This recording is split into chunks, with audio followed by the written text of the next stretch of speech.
And so what I have up right now is a little schedule for today and next week. Let me just talk about the midterm. There are many really quite solid midterms.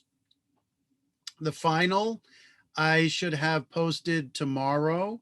I mean, obviously, it won't be due till sometime in May. I haven't determined exactly the date, but I want to post it early so you have as much time to mull it over and work on it as possible. And so some of the key things that will be beneficial to for everyone to think about for the final exam. Remember, the final exam is exactly the same format as the midterm. It's just different materials, different questions, but same exact format, same exact expectations, right?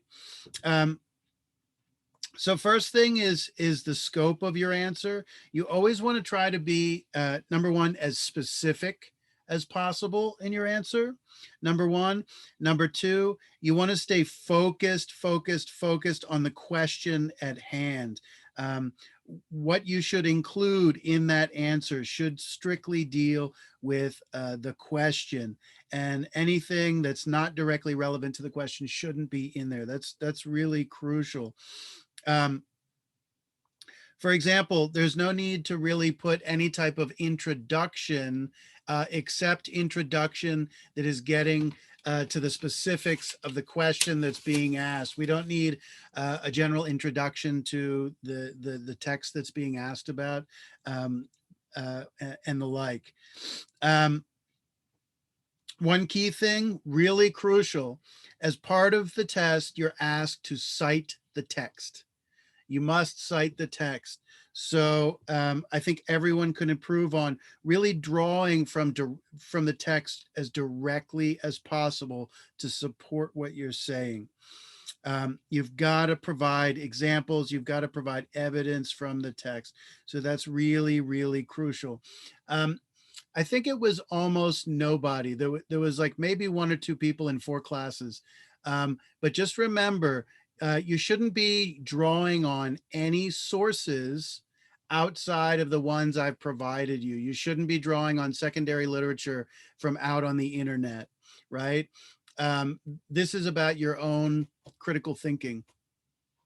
Uh, on these questions based on the materials I've provided. So secondary literature is basically like doing your thinking for you. Um, so that's important. Um, Beyond that, just some basic things like you must proofread. There was some instances it was more rare, but one thing that hurt some students was that, I mean, lack of clear organization, lack of paragraph breaks when you're transitioning from one topic to the other, and yeah, I think that those are some of the big things, um, big takeaways. So let me just very quickly. Next week, we're going to look at Rousseau's Second Discourse. And then after that, we're going to turn to Orwell's 1984, and that will be rounding third, heading home to the end of the course. A lovely baseball metaphor, our favorite sport of all time, baseball. Rousseau's Second Discourse is really interesting. It's called the Second Discourse because it comes after the first discourse, and it's basically an essay on the origins of inequality.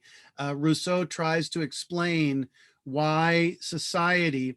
Jean-Jacques Rousseau is a French writer and philosopher of the Enlightenment period, which is essentially 18th century Europe, in particular 18th century France. Um, he developed quite a profound following and renown. And the Enlightenment, in a nutshell, was all about mankind as individuals and as a society applying reason to understanding the world, and understanding it from, you could say, a rational or empirical point of view, and not accepting the answers that had been given historically from things like religion, or the authorities, the church and state. And that by bringing the basic questions of the nature of things before reason, that one would be able to solve the problems of society. The problem of society was essentially that people's belief system was rooted in, say, things like superstition or bad information, and that therefore the problems of society originated from faulty beliefs about the way things are. So you think about today with all the COVID stuff, they constantly talk about people who don't get science, or who are science deniers, or what have you, or they don't get good information about politics, and therefore they can't make good information for their lives. And this affects everybody collectively. Anyway, one thing Rousseau is concerned with is a kind of rational explanation of the origins of inequality. And he's really referring to the inequalities of 18th century France. 18th century France was, he's living in the middle of the 18th century, which is to say the 1700s. It's a very powerful monarchy, absolute monarchy, and also profoundly unequal. And he's trying to understand the historical dynamics that developed from really, you could even say, going back to the cognitive revolution, when human beings start to develop speech and reasoning skills, and society starts to become sophisticated and transition, establish a hunter and gatherer paradigm, and move to the agricultural revolution and all the civilization, technology, and sophistication that comes with the agricultural revolution, that really sets things in motion.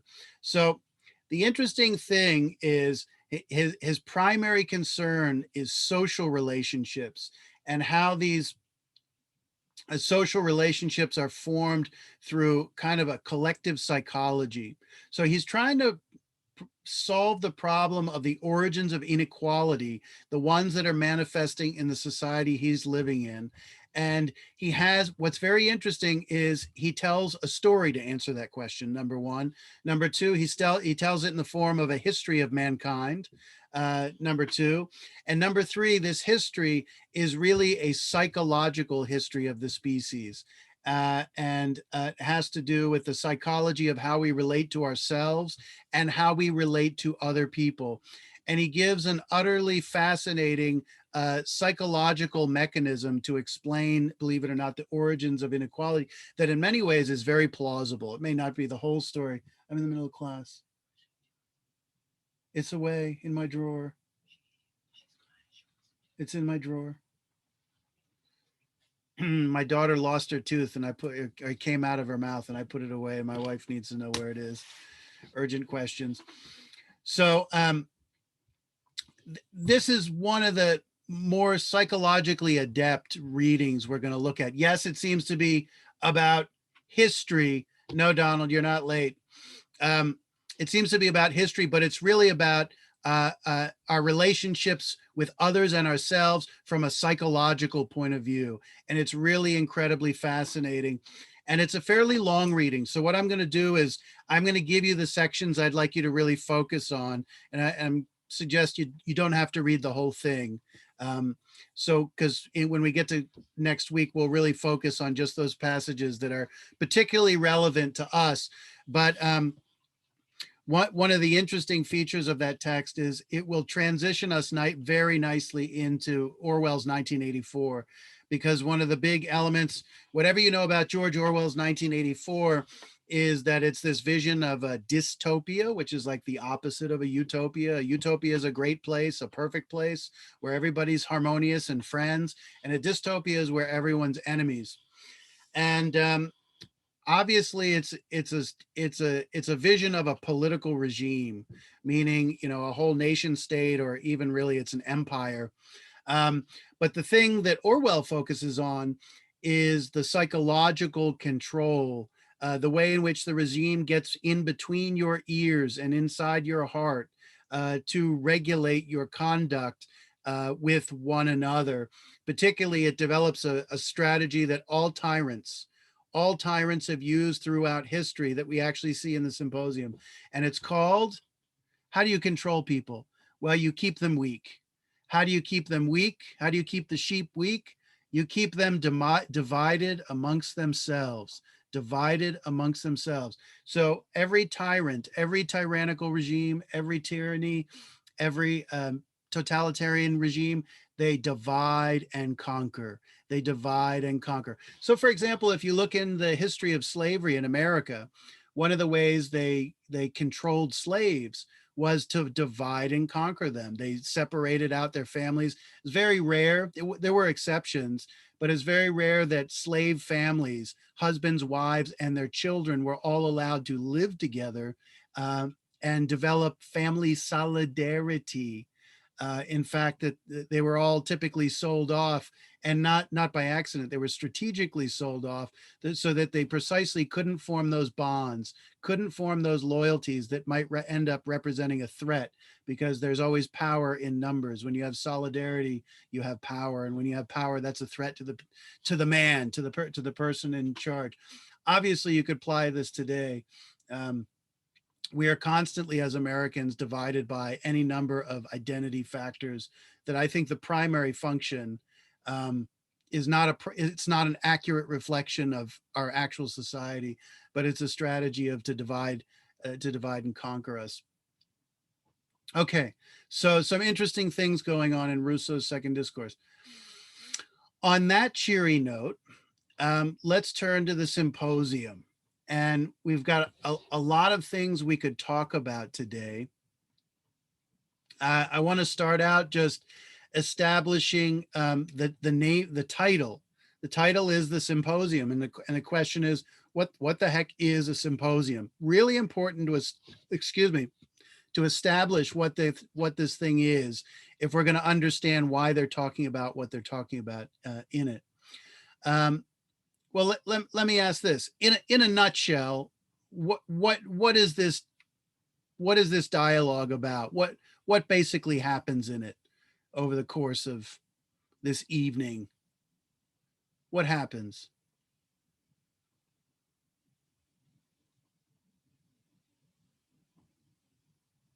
They all get drunk and start talking.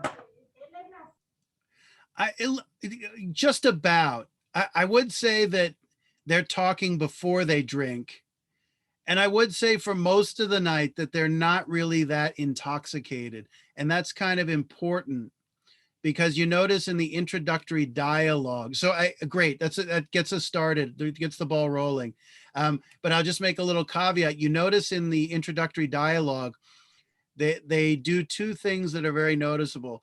Number one, they say, tonight we're going to have conversation. We're going to have conversation. We're going to give, what do they give speeches about? Cynthia, what do they give speeches about? They talk about sex, Love. love. Yeah, and let's use the word eros. Okay. Let's use the word eros, because it captures the ambiguity, right? By using the Greek word, and it's a word that's in our own language. It's not foreign to us. Erotic love. We're all familiar with, erotic this or so, and so that. So, and also, I mean, we can look how much they actually talk about sex. And one of the important things is that they do talk about sex, but they're not always totally forthright about that fact. Where, let's just put it this way. I mean, we must have mentioned Cardi B at some point at the beginning of the semester. She is my favorite musician. Absolutely. Wait, Professor, for real? No, I'm joking. Oh. And so Cardi B is utterly, you guys all, if you're familiar with anything about her, she's utterly in your face and upfront about the body, about sex acts, about describing them. I mean, she leaves virtually nothing to the imagination, right? And of course, we are human beings. We are not mere animals. So our imagination is really a central part of our erotic existence, our erotic identity. So when you take the imagination out of it, you're actually taking a significant portion. We're not farm animals. We don't have sex behind the barn like farm animals. We're human beings. And we'll talk about this more, what makes sex sexy for us is not just the physical act, but all the cultural draping, the cultural ornamentation built up around it that make it what it is, right? And so to come back to this thing about they weren't too drunk, they send away the musicians, and they all decide that they're not going to force each other to drink this night. And if you remember, they're talking about how they had just met the previous night to celebrate Agathon's victory at the theatrical contest. He gets the prize for best tragic poet, right? And so the symposium happens at Agathon's house, and he is the host. And for the most part, he is a very good host. He's very generous with everyone. He's very warm and lets everyone be, you could say, be themselves. He's not very demanding of them. But the night before, he wins the theatrical contest. And they say, this night, we're not going to force each other to drink. And the funny thing is, you realize that the night before, they compelled each other to drink. You were obliged They were to drink. intoxicated, yeah. Yeah, and so they were playing some type of, probably something like some type of drinking game, which in the game compelled you to drink. And they say tonight, everybody's going to be permitted to drink what they feel comfortable drinking. And it's acknowledgement that the focus of the evening is not drinking, it's not music, it's not the pleasures of alcohol, it's not the pleasures of music, it's about speech. It's about speech. And just to take this back a second, you know, with Sapiens, one of the things that I think he makes very clear is that language and the function of language really sits at the foundation of human community. And I think with this text, we start to realize, we don't think about it much, we start to realize just the extent to which that is the case. Remember, we have descriptive speech that can describe the world, but we also have creative speech that creates entities with no simple, tangible existence. And those entities, we live by them. They're the glue that bring us together into communities. It's the thing we have in common. That's a community, is a group of people who have something fundamental in common that is vitally important to them. It is one of the more important things that would be able to bring them together. You think whether it's religion or a moral code or a set of laws, what have you. So eros, well, we'll get to what precisely we think it means, but eros is clearly this most powerful force in the human psyche. And I have a bunch of slides, and I'll touch on them, and I'm kind of go in order that things come up. But eros, it's important that it's different from the Greek word for friendship. The Greek word for friendship is philia. It's like the root word for Philadelphia, right? What's Philadelphia mean? Anyone know what Philadelphia means?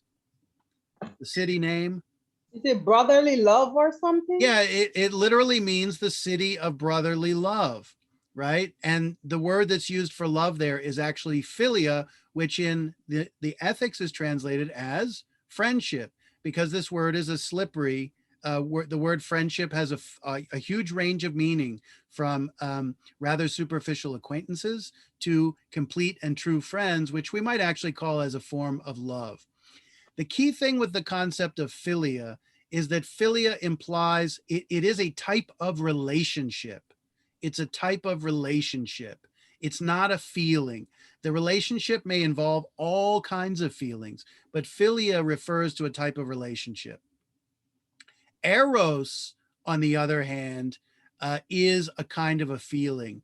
It's a deep-seated desire, But let's be clear. Remember what the creative function of language is.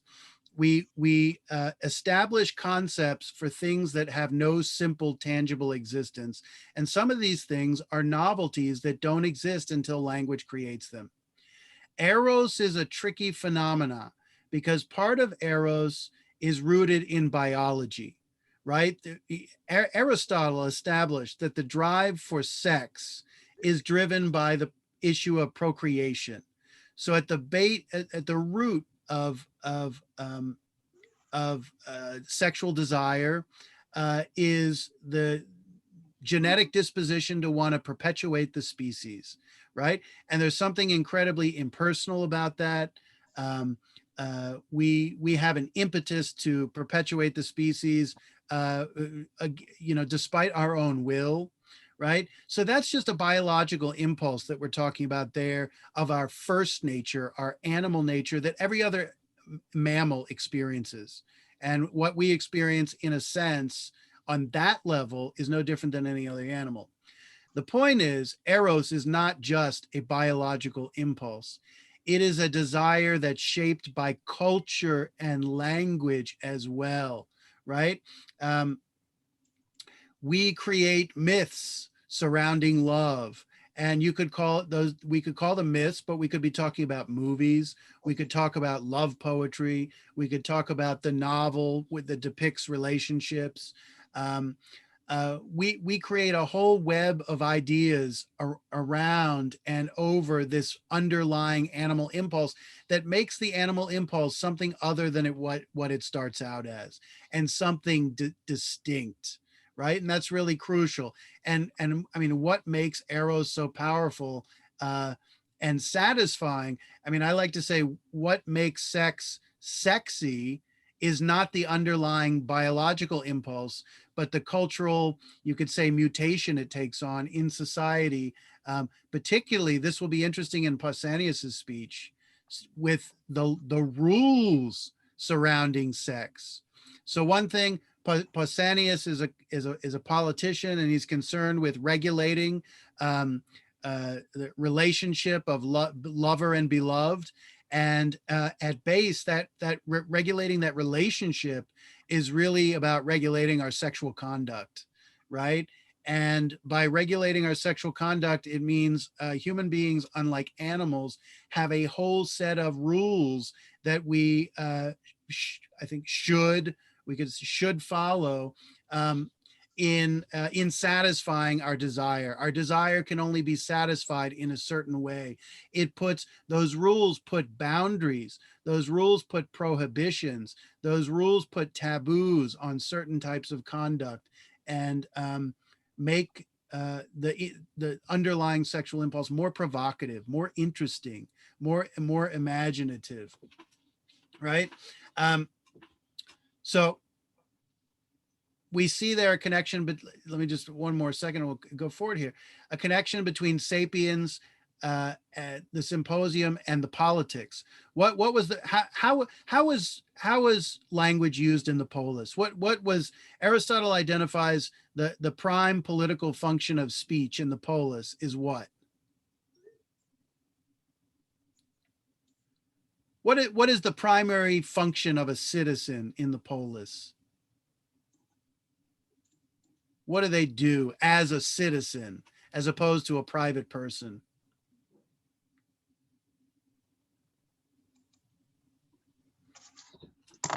What do they use their speech for? Weren't they like the ones with authority? The ones with like the higher power? Yeah. Power. The question is, what were they supposed to use it for? For the community, how? There's a specific function that they engage in. It's one we're all familiar with as one of the basic functions of politics. By voting? Not quite. I mean, they didn't live in a representative democracy where they voted for representatives. They represented themselves, right? That's what ancient democracy is all about. Direct democracy or pure democracy. What did they do when they got together politically? Oh, they had conversations of what mattered or what concerned the concerns of the city. Exactly. And when they got together and debated or deliberated, what was the goal? To make a decision And when they made a decision, how did it manifest itself? In the form of what?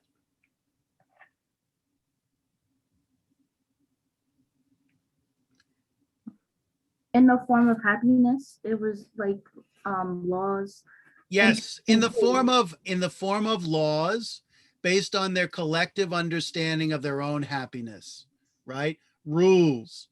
And therefore speech served the function of shaping the lives and the way of life of the city, because once you deliberate in speech with one another, you share this project, and once you reach an agreement, you are the ones who have given yourselves your own rules. But to say you've been given laws or rules, or you're giving yourself law or rules, is really to say that you're shaping your way of life in the most intimate aspect.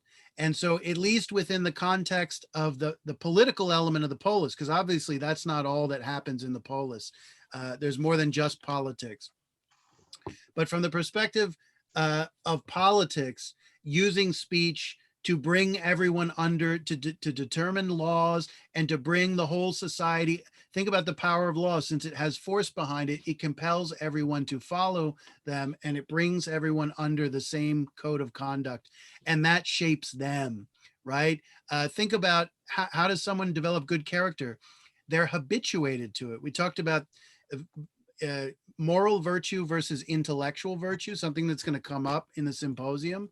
And intellectual virtue is the virtues of study, right? So to gain knowledge, you have to read things, you have to learn things, and so on. But to become a better person, it's not about book learning. For Aristotle, it's about habituation. You get trained physically, which is to say, you're forced to. Your conduct is forced to be a certain way, and that is shaped through the carrots and sticks of rewards and punishments, and that's what gets you to shape your conduct in the proper way. So and shaping your conduct ultimately shapes your character, right? I mean, that's what you do when you raise a kid. It's a fancy way of talking about it, but it's the same thing. So the laws are the things that are really shaping your character. We tend not to think of it in those terms, but for reasons that we can't go into right now. But they do that. I mean, think about a society that doesn't allow same-sex relationships, or doesn't allow people to drink alcohol, or doesn't allow people to smoke marijuana. They're not just trying to when they make laws like that, they're not just trying to keep people safe. We think of laws about security and well-being, but they're also saying these are the priorities we think that should be held dear on a moral level or on a social level, and that they should be adhered to. Okay, so for example, in Pausanias's speech, Pausanias as a politician is really concerned with the rules surrounding sex, right? And if the rules habituate us, the rules surrounding relationships and the rules surrounding sex are going to shape our own sexual identity, right? And I don't think it's too much to say that. We live in a slightly different type of society where we believe very strongly in the private sphere, because that's the whole modern way of political thinking is set up to kind of if you're not hurting anybody, you do whatever you want in your bedroom, right? That's the kind of modern mentality. The Greeks were very different. You could say they wanted to legislate the bedroom because they're a small society and they have a different attitude about how politics should work. Okay. So they make a bunch of speeches on Eros. That's basically what happens in the story, right? Who do you think has the best speech on Eros?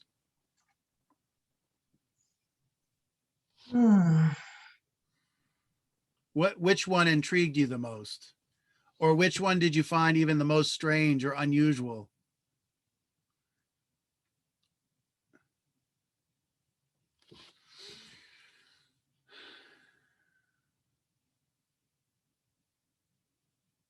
Hard to say. Okay. So we'll come back to that. So Plato's Symposium.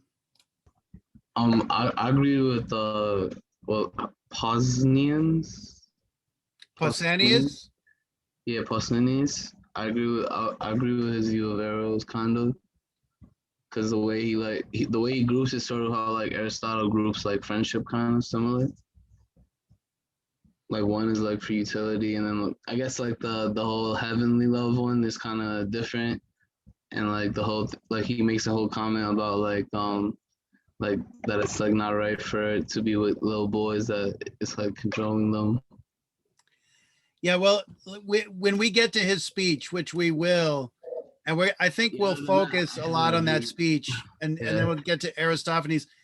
Which one did he choose? Pausanias? Pausanias, right? Oh, yeah, So that was- Pausanias, let's be clear, we're going to have to talk about the lover-beloved relationship between this older man and this younger boy who's on the verge of adulthood. Mhm. And that, this relationship is, let's put it this way, it's semi-condoned in Greek society. It's not completely accepted. I actually think that, and you see a lot of male-male love in this book, obviously. Too much. And and I think Pausanias is, and they're not all, let me put it this way, they're not all created equal, because some of the characters who are in love with one another are the same age and are essentially equal. And we've already had a big discussions about the dynamics of coming to a relationship as equals versus coming to a relationship as unequals. Obviously, the older and younger relationship on the surface is typically one of inequality because of the age and experience of the older person and the naivete and the innocence of the younger person. So this lover-beloved relationship where the old man is supposed to be, who's now past the prime of his youth, pursues the young boy who's on the verge of adulthood. He's attractive. He has the bloom of youth. The desire for the youthful is part of that relationship. And it's a relationship that was clearly not completely accepted by this society. There was a faction within the society, particularly the elites, that were sympathetic to this relationship. But for example, I'm not clear that Plato or Socrates are totally sympathetic for reasons that I think we're all going to understand when we look at it. And it has less to do with the male-male relationship, but rather the problems of the age difference. So Pausanias is not opposed to the older man pursuing the younger boy. The only thing he's saying is that there should be appropriate strictures, appropriate moral boundaries and rules placed on it. And if you don't follow these rules, you should be punished. And remember, the point of reference he comes at is there are a bunch of old, dirty men. There are a bunch of lechers who just want to get laid from the younger boy, and they exploit them. And the boy thinks he's getting what is, talk about these three relationships of exchange. Pausanias, it really comes up. The Aristotelian model is there. What is the boy, and I know this is tricky to remember this, but what is the boy supposed to be getting from this relationship? Does anyone remember? Hold on, I think I highlighted something here. What is he supposed to, I mean, what is this relationship does involve sex, but it's certainly not all about sex. That's important to understand. What is it really about?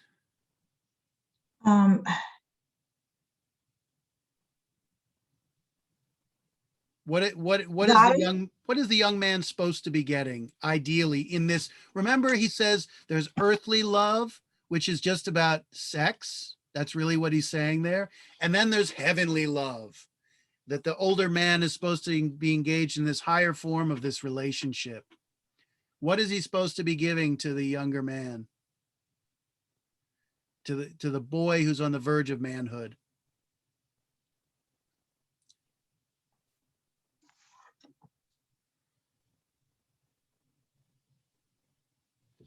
Okay, I'll just say it. No. He's supposed to act as a kind of mentor, really. He's supposed to provide him knowledge and wisdom. And one of the basic logics of this relationship was that it was an older person of high birth, some noble family of an established, important family, who is mentoring a younger man. And dare I say it, as part of, you could say, the payment or the recompense for the knowledge and wisdom he gets to sleep with the younger man. So immediately you see some interesting dynamics. You see inequality. You see the fact that they're not getting the same thing in the exchange. One is getting sex and the other is supposedly getting wisdom from it. And the thing Pausanias is concerned about is he's saying that the older men are supposed to do this in a noble way. They're supposed to carry themselves in the proper way. And the real problem of the dirty old men is that they're giving this relationship in general a bad name. And that threatens Pausanias, because Pausanias obviously wants to engage in this relationship. And if this relationship is given a bad name, then he's not going to be able to engage in it. So the fact that people are being given a bad name in this relationship means that there's not total public opinion consensus about the acceptability of this relationship. And ultimately the basic issue is the age and how easy it is to exploit the younger person, right? I mean, we can talk about that more in a moment. So let's come back to it a second. What is a symposium? Today, when we hear the word symposium, we think about like a boring conference that occurs in like a hotel conference room where professors give boring speeches about topics that nobody remembers. What's a symposium? Here, symposium is a type of drinking party where people bond and connect with each and one another. To talk about subjects. Pardon, Cynthia? To talk about certain subjects. Okay, good. Okay. So the root of the word literally comes from drinking, and it literally means the thing that you drink at together. And therefore it's reasonable to talk about it as a drinking party, right? So, I mean, the reality of this institution, this social institution, the symposium, is the exact opposite of the tedium that you think of today, the way this word is used. They drink for the same reason that we drink, which is to say alcohol is a social lubricant. Alcohol opens people up. It makes them more conversant. It brings out their desires, right? And it allows them to bond in a way that they otherwise wouldn't be able to bond if they had their boundaries more up, right? So they may have drinking games, and here they have a version of a drinking game with this contest of who has the best speech on Eros, right?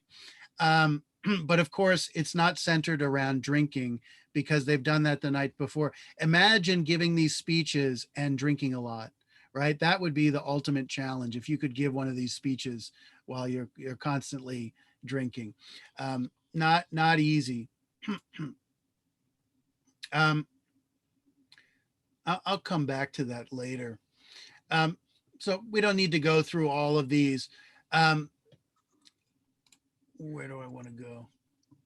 So not inappropriate, let me go down to here, that they end up talking about Eros at a symposium, right? What are some of the normal things that occur at a symposium? Well, number one, drinking. Two, it have music, potentially engage in some type of sex act. They would eat, and they would also speak with one another, right?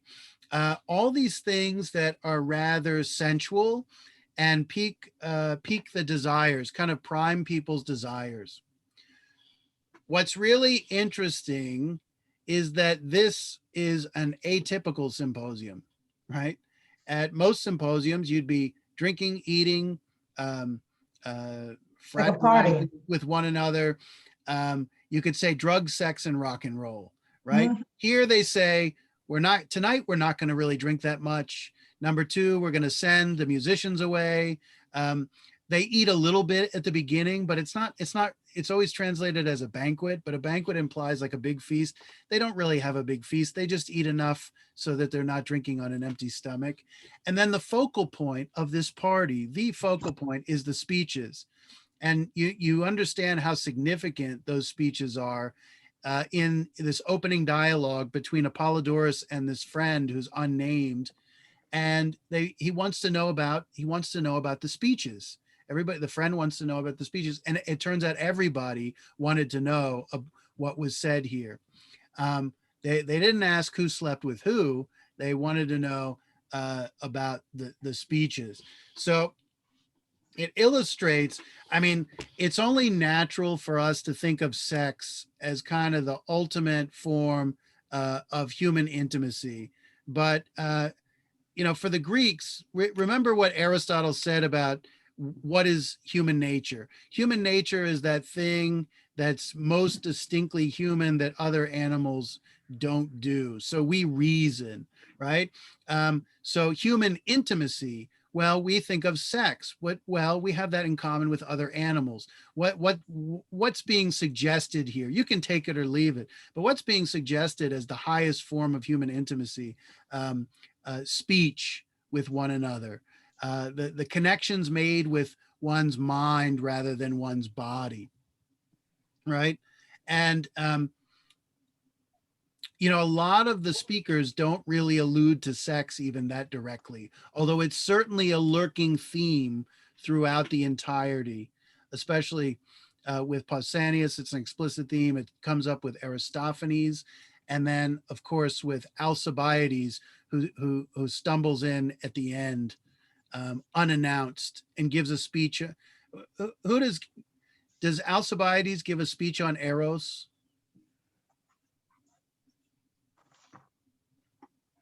What does he talk about? I didn't get to him. But he's not sympathetic, I remember that. Yeah, he's kind of pathetic. Yeah. And it's not totally his fault either. He ends up giving a speech on Socrates instead of Eros because he's crazy mad for Socrates. Yeah. So Jim got it there. It should add one other little note about the whole male-male relationships here. So there's a couple of different things at play. In ancient Greece, all eligible men were obliged to be married to women, I should say. There was no male-male marriage, right? Why do they have to marry women? Because they need to reproduce. Because of the absolute necessity in the ancient world when there's all types of diseases where babies don't live, beyond birth. If you read stories prior to the 20th century about famous people with families, Mark Twain, among others, lost a significant number of their children in infancy because they don't have modern science, they don't have modern medical science. So the absolute obligation to reproduce. So not only that, it was really strictly forbidden to sleep since everybody's married, right? They don't have like a singles culture. Since everybody's married, you can't go and sleep with someone else's wife. You're causing a great rift in the social fabric to do that.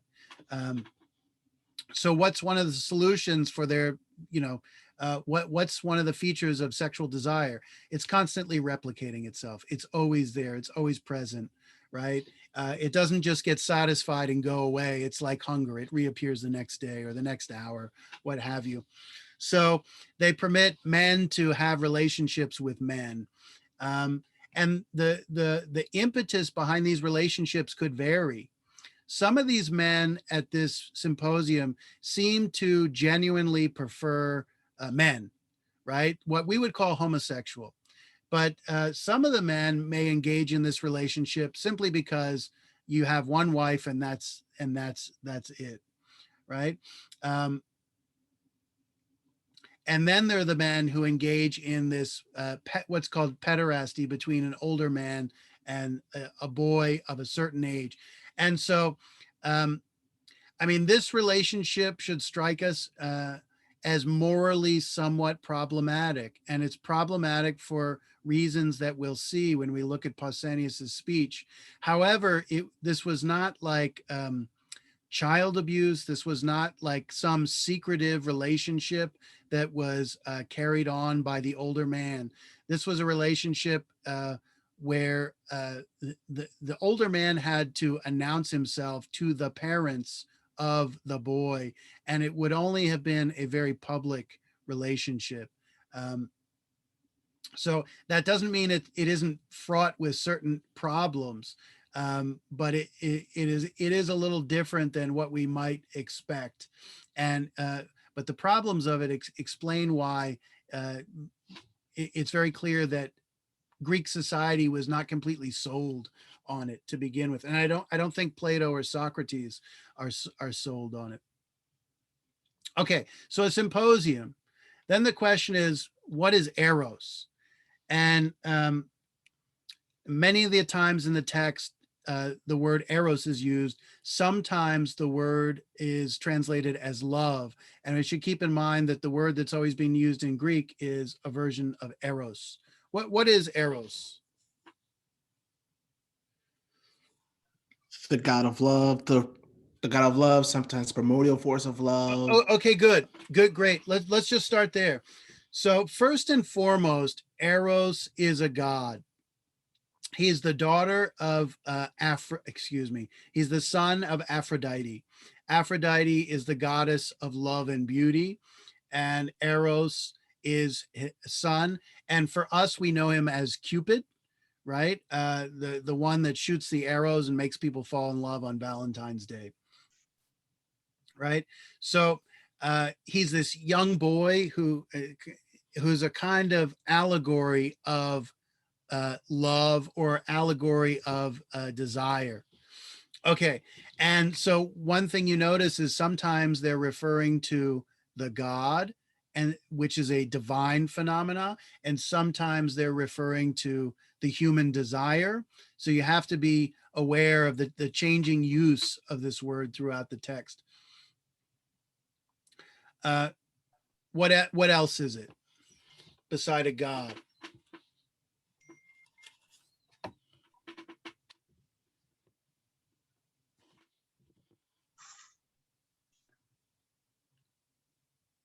Eros is not just a god, but it's a what? Desire, feeling. Yeah, it's not a relationship so much as intense desire, a kind of intense appetitive appetite.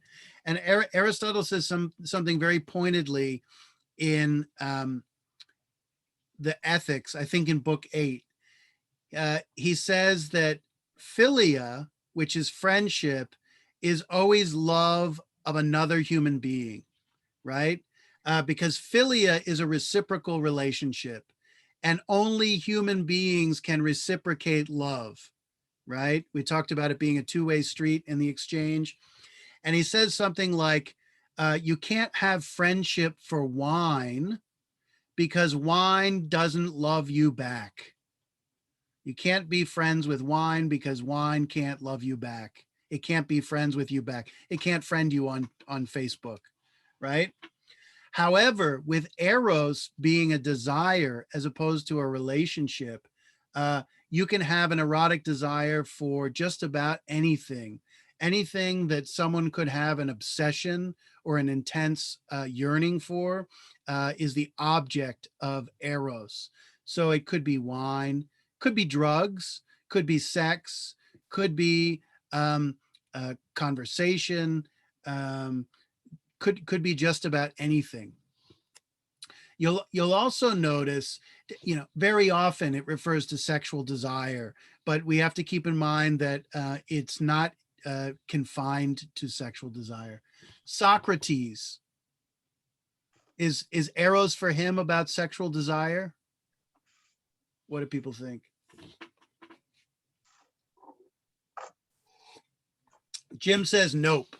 And I agree. Absolutely not. You'll notice in many instances when these characters talk about eros, they talk about something we're all very familiar with. The love of one person for another, and that the object of eros is another person. But there are other speeches where eros is not about people loving each other or people loving another human being. When we look at the character's name is Arisomachus. Medicine, right? He's the one right? that talks about medicine. Yeah, he talks about medicine, and he talks about like the body and the universe, and how like he basically, for him, the forces of the universe that hold it together, like we would think of gravitational pull and magnetism and things like that, he talks about as erotic forces that hold things together. And he's not talking about human desire at all, right? Socrates, what is Socrates' object of desire? He's not talking about sex. And he's not even talking about love of another human being, which may explain why he's so unusual. If there's something you came away from this, is that Socrates he's a strange dude. He's a strange cat. What was he in love with? Oh, Socrates? Socrates.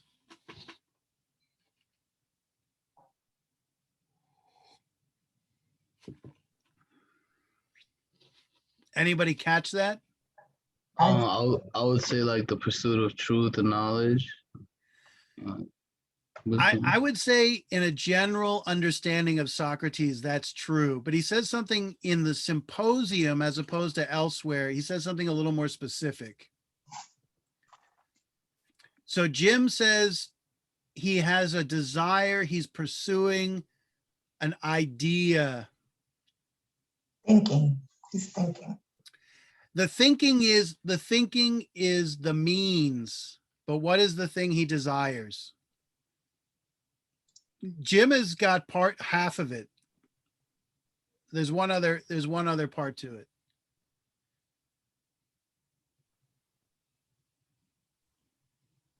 It starts with a B. He says, I desire this. Beauty? Yes. Right? That goes a conversation, love and beauty, they go hand in hand. Think about Eros as a god. He's the son of the goddess of love and beauty, right? So love and beauty are obviously connected. This is an important observation. You do not love that which you find ugly, right?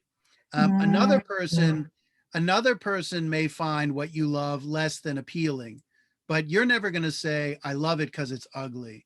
You're going to intrinsically find things that are going to be lovable when you find them attractive. And yes, beauty may be in the eye of the beholder, sure.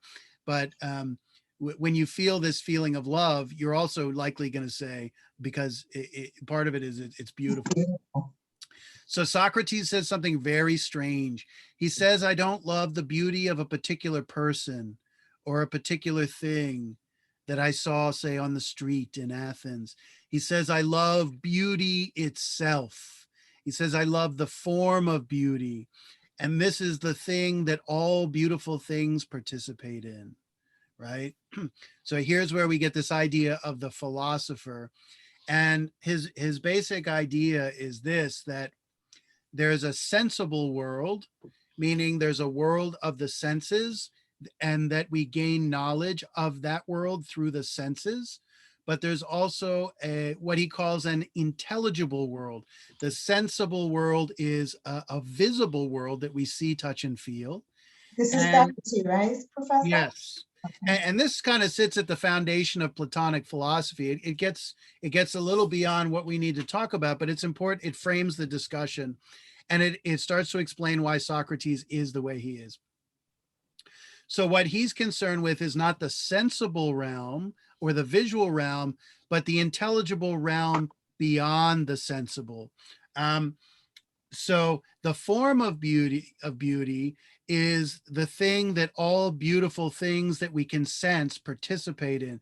They all have like part of the essence of beauty, but he's not interested in the beauty of any particular thing. But I think Jim said a the general essence of beauty that is not something that's tangible and can be seen with the eye. It's something that needs to be understood and conceived mentally, and therefore the thinking and the knowing.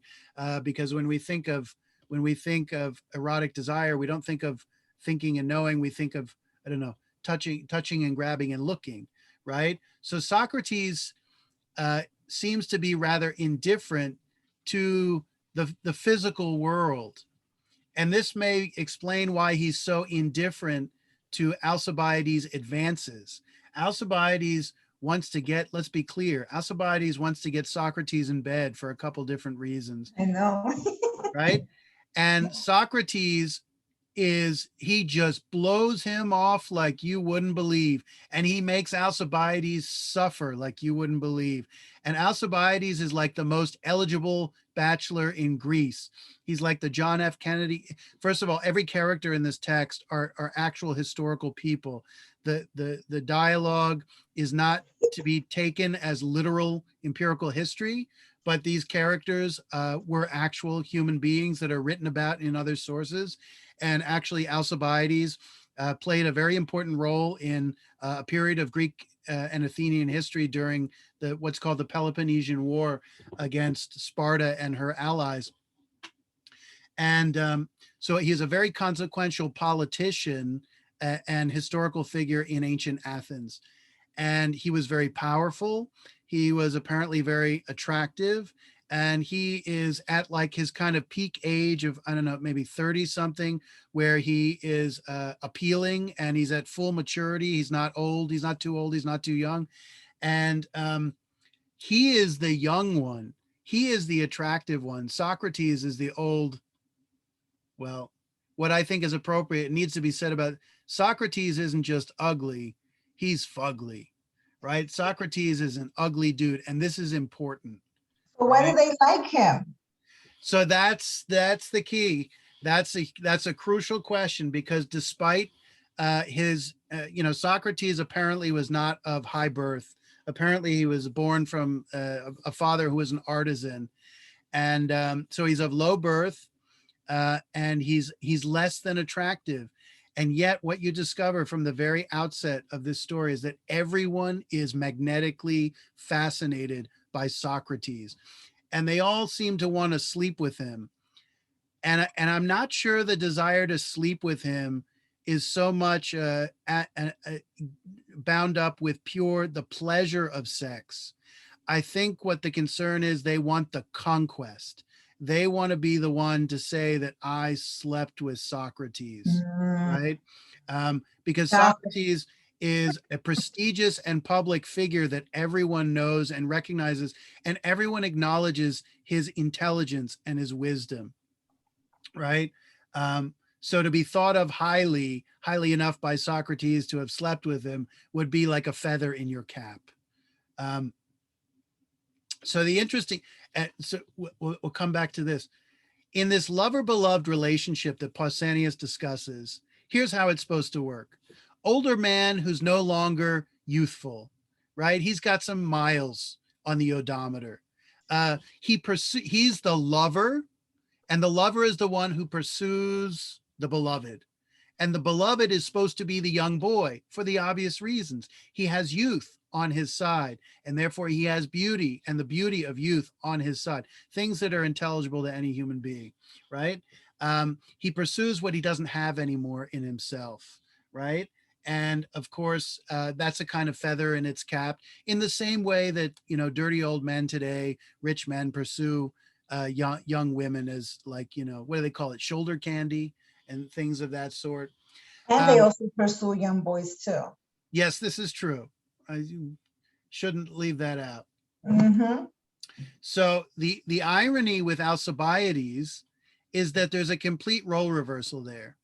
The younger man who is esteemed with great reputation, handsome looks, is recognized by many, is desperately pursuing the older, ugly man, right?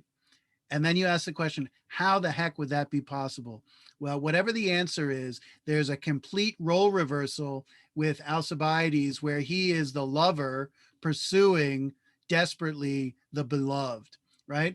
And this whole model of the lover-beloved relationship is very different than the ideal of friendship in Aristotle.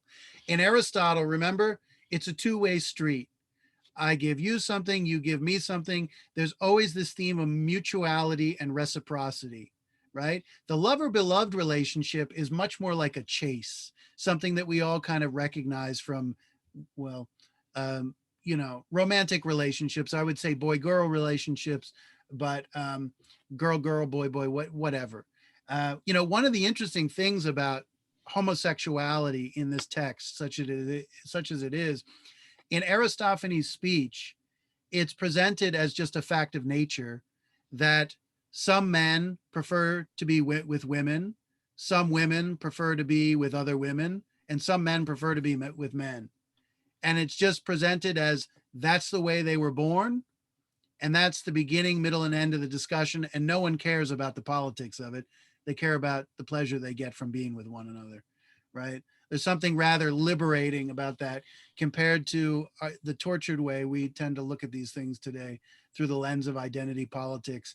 Here, they just seem to live and let live. Remember, this is a pre-Christian world where there's no, honestly, I don't know what the Bible says about same-sex relationships, but I suppose at some point it condemns them in some way, shape, or form. But in this world, there's obviously no condemnation simply on the fact of the same-sex relationship, and that's made self-evident, particularly in Aristophanes' speech, where he talks about the three types of people. Okay, so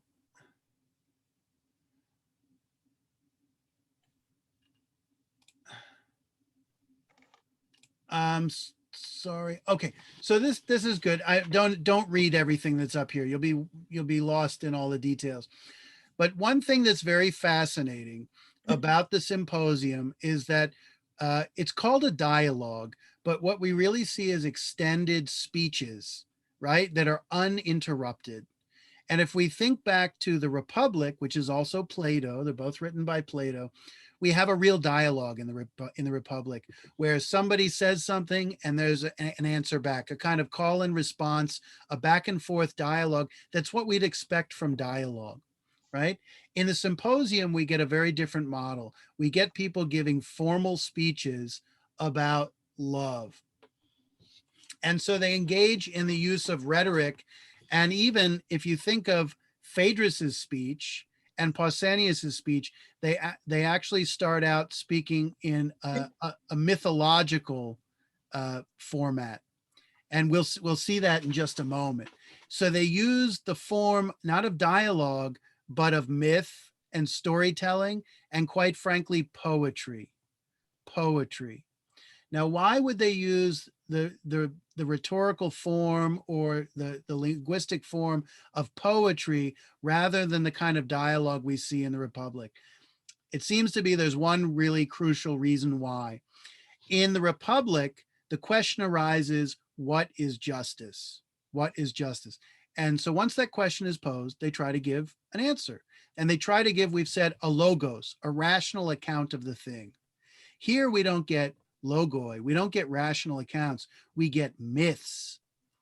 And it's crucial that question, at the end of that introductory dialogue, do they say, we're going to answer the question of what is eros? What is the prompt that compels them into the speeches? What is the nature of the competition? Is it about answering the question, what is eros? Like the Republic, what is justice? Does anybody remember?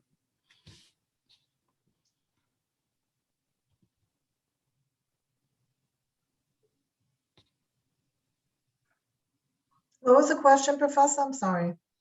So what do they say that propels them or compels them into the giving these speeches on eros? Do they say, hey, everybody, let's answer the question of what is eros? Like the Republic. In the Republic, we see the question, what is justice, comes up explicitly.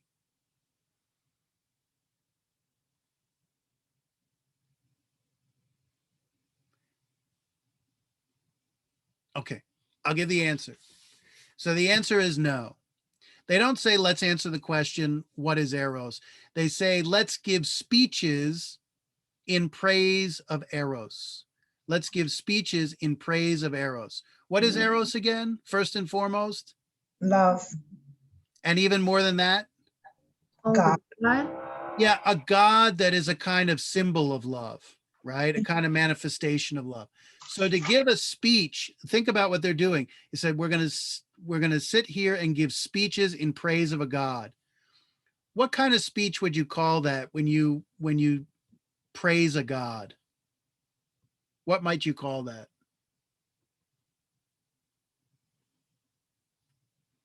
Worship? Yeah, it's a kind of worship, and we might just call it a kind of prayer, right? A prayer to the God, right?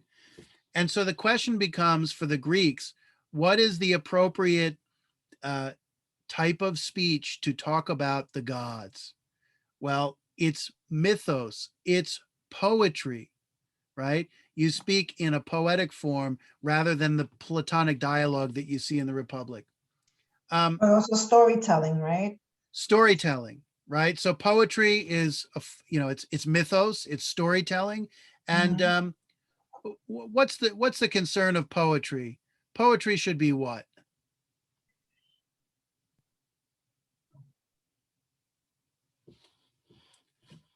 It's meaningful. It's meaningful. How is poetry connect? I guess what I'm getting at here is, how is poetry connected with love? So it seems like there's an intimate relationship between the poetic nature of their speeches and the topic that they're speaking on. What's the relationship between poetry and love? Sexual desire. Okay, poetry could be about sexual desire. What else? Should poetry be beautiful or ugly? Beautiful. Beautiful. Yeah, by definition, Romantic. poetry is supposed to be spoken in a beautiful, eloquent way. Look at the Republic. Is it beautiful reading all those lines? No, it's a kind of pain looking at all that back and forth dialogue, right?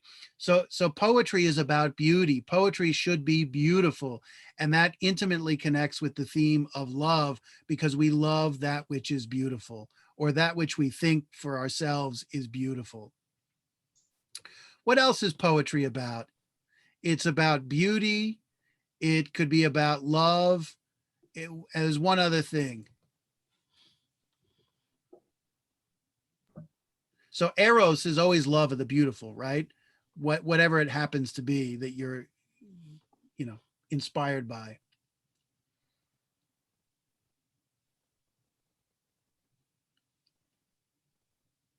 It's pure, it's truthful. Yeah, it could be truthful. They do want to get at the truth of eros, right? To say who has the best speech on eros, right? Remember, this is a contest. Who has the best speech on eros, in praise of eros? And of course, part of that is it could be who has the most beautiful speech, or it could be who has the most truthful speech. Now, remember that what's beautiful and what's true may or may not be the same thing. So that's interesting.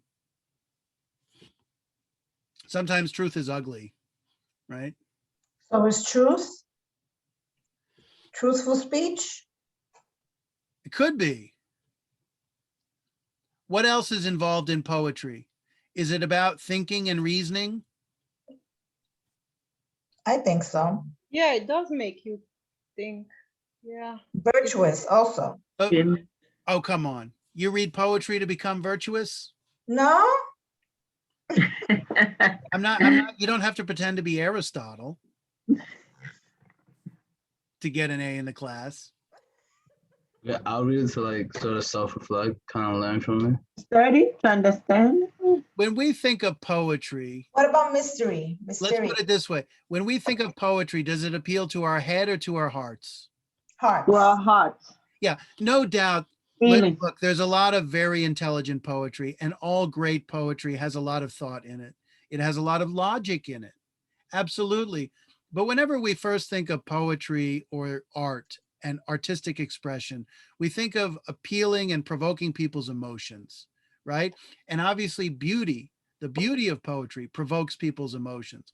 So, beauty and emotions of poetry immediately connect with the subject matter, eros. Eros is an emotion, right? And eros is a desire for things that are beautiful, whatever whatever it might be for you, right? For Socrates, it's the idea or the form of beauty. And for Pausanias, it's the beauty of a young man, right?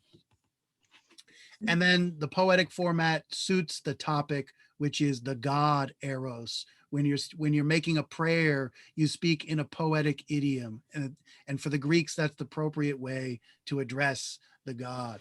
Okay, so this issue of the nature of their speeches and the fact that they give these mythic speeches is really crucial. We'll also notice that as the story goes forward, the mythic structure kind of starts to die out, especially once we get to Socrates. Okay, one last little thing. Oh, two last little things before we start. So this whole story begins in a very odd place. It begins in the middle, and fancy expression, literary, is it begins en media res. Many Spanish speakers, it's Latin, same. In the middle of the thing, right? We don't begin at the beginning. We begin in the middle of the thing, and we begin in a very awkward place. So let me just read this opening line of the whole dialogue. He says, "In fact, your question does not find me unprepared. Just the other day, as it happens, I was walking to the city from my home in Phaleron when a man I know who was making his way behind me saw me and called from a distance, 'The gentleman from Phaleron,' he yelled, trying to be funny. 'Hey, Apollodorus, wait.'" So there's this very confusing thing where two characters are talking in the present, and one of them is talking about a conversation they had the previous day. Apollodorus is talking about a conversation he has the previous day with a person who's not named. It's very confusing. And he says, "In fact, your question does not find me unprepared." And guess what? Since we start in the middle of the thing, we don't know, or we're not told what the question is, right? So Apollodorus turns out to be hanging out with a character called Friend, right? And it's not specified who this person is. They're not given a more specific identity. So clearly, just prior to Apollodorus saying this, the friend has asked Apollodorus a question, right? What do you think that question is? And it's not too complicated. What does the friend want to know about? So The basically, details, he wanted to know what happened. Yeah, he wanted to know what happened at the symposium, and it turns out scholars have done little timelines to give the details, but it turns out that this event at Agathon's house happened, roughly like a decade prior to this conversation. It effectively happened, let's just say, a long time ago, right? And yet, this character, the friend, really wants to know the juicy details of what was said at this symposium. And he doesn't seem to be so much asking what was done, like who slept with whom. He wants to know what was said. He wants to know the speeches. And the irony is, the moment the friend asks this question, Apollodorus, he goes, "Oh yeah, it's funny you asked me that, because just yesterday someone else asked me the very same question." And the someone else turned out to be this character Glaucon, who's also in the Republic, who's in actual life the brother of Plato, right? So it's not just one person. It seems like a lot of people want to know what was said at this symposium. And then the question comes up, if everybody seems to want to know, so this is gossip, right? Let's be clear. They want gossip. They want the juicy details over the water cooler.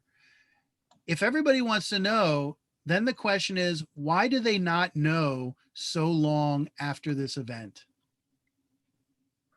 And I don't think there's any specific historical reason. I think it has to do with the topic at hand of the symposium. Because remember, eventually the friend asks Apollodorus, did you learn this? Did you learn about the speeches from Socrates himself? And he says, oh no, Socrates would never talk about these things, right? So he couldn't learn of the events from Socrates himself. And Apollodorus learns about all these events from a man named Aristodemus, who's actually the character who goes to the symposium with Socrates. Is a kind of a bromance date. It's not sexual. They're just the intimate friends.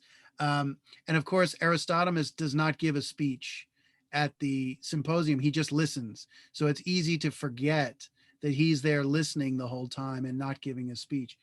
Any thoughts about why everybody wants to know about what was said, but nobody really knows the details? I think it has to do with the nature of the topic. I agree. But they were drinking, right? Maybe drinking. Yeah, weren't they drunk, Professor? Because I remember reading it said like they had like a lot of alcohol that needed to be consumed. Well, actually, I mean, they say they're not going to drink that much, but by the end of the evening, they've been drinking for so long that they do pass out. But it wasn't like their intention was not to get drunk. I mean, they may have gotten drunk, but their primary goal this evening was to give the speeches and not to get drunk. Let's put it that way. But we don't know anything about Aristodemus. There's nothing about Aristotle. I mean, if we follow the logic of the story is that Aristodemus is the one who relays these speeches, right? From memory. Of course, you find me the person who can recite all these speeches like this from memory. It's quite a feat. Why does nobody know let's assume that people were conscious and had sufficient memory. They didn't black out or anything. They remembered what happened. Why do people not know? They want to know.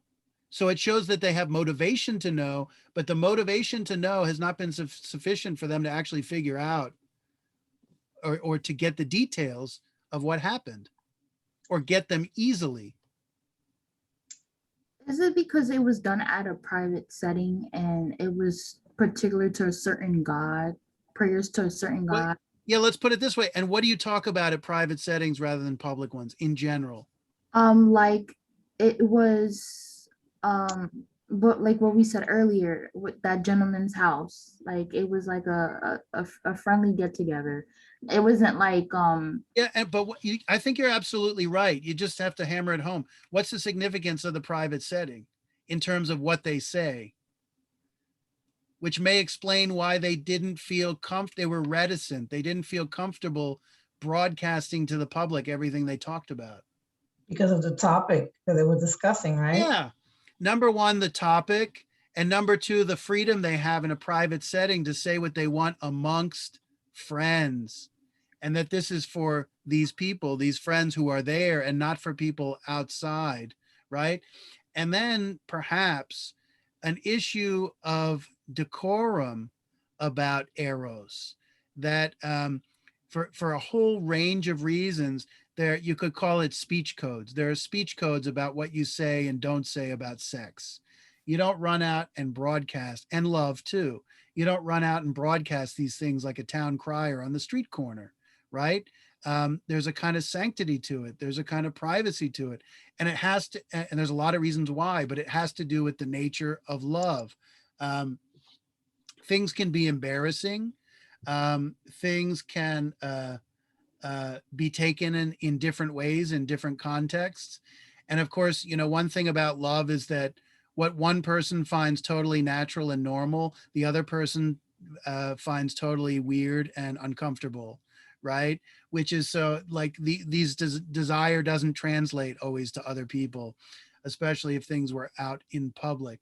So one interesting thing is that Apollodorus is going to be the guy to relay this story, but he heard the story from Aristotemus, right?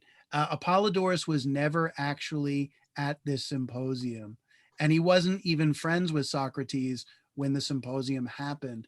So we, the reader, are learning about this conversation about love or erotic desire. We're learning about it through a kind of telephone game. What's the telephone game? So information passed on to the next person, but when it gets to the last person or whatsoever, like information starts to change. Yeah, and however interesting what you hear may be, you have no clue what the relationship is between what is being told to you and what the original message was. Right? And this raises an interesting specter about eros.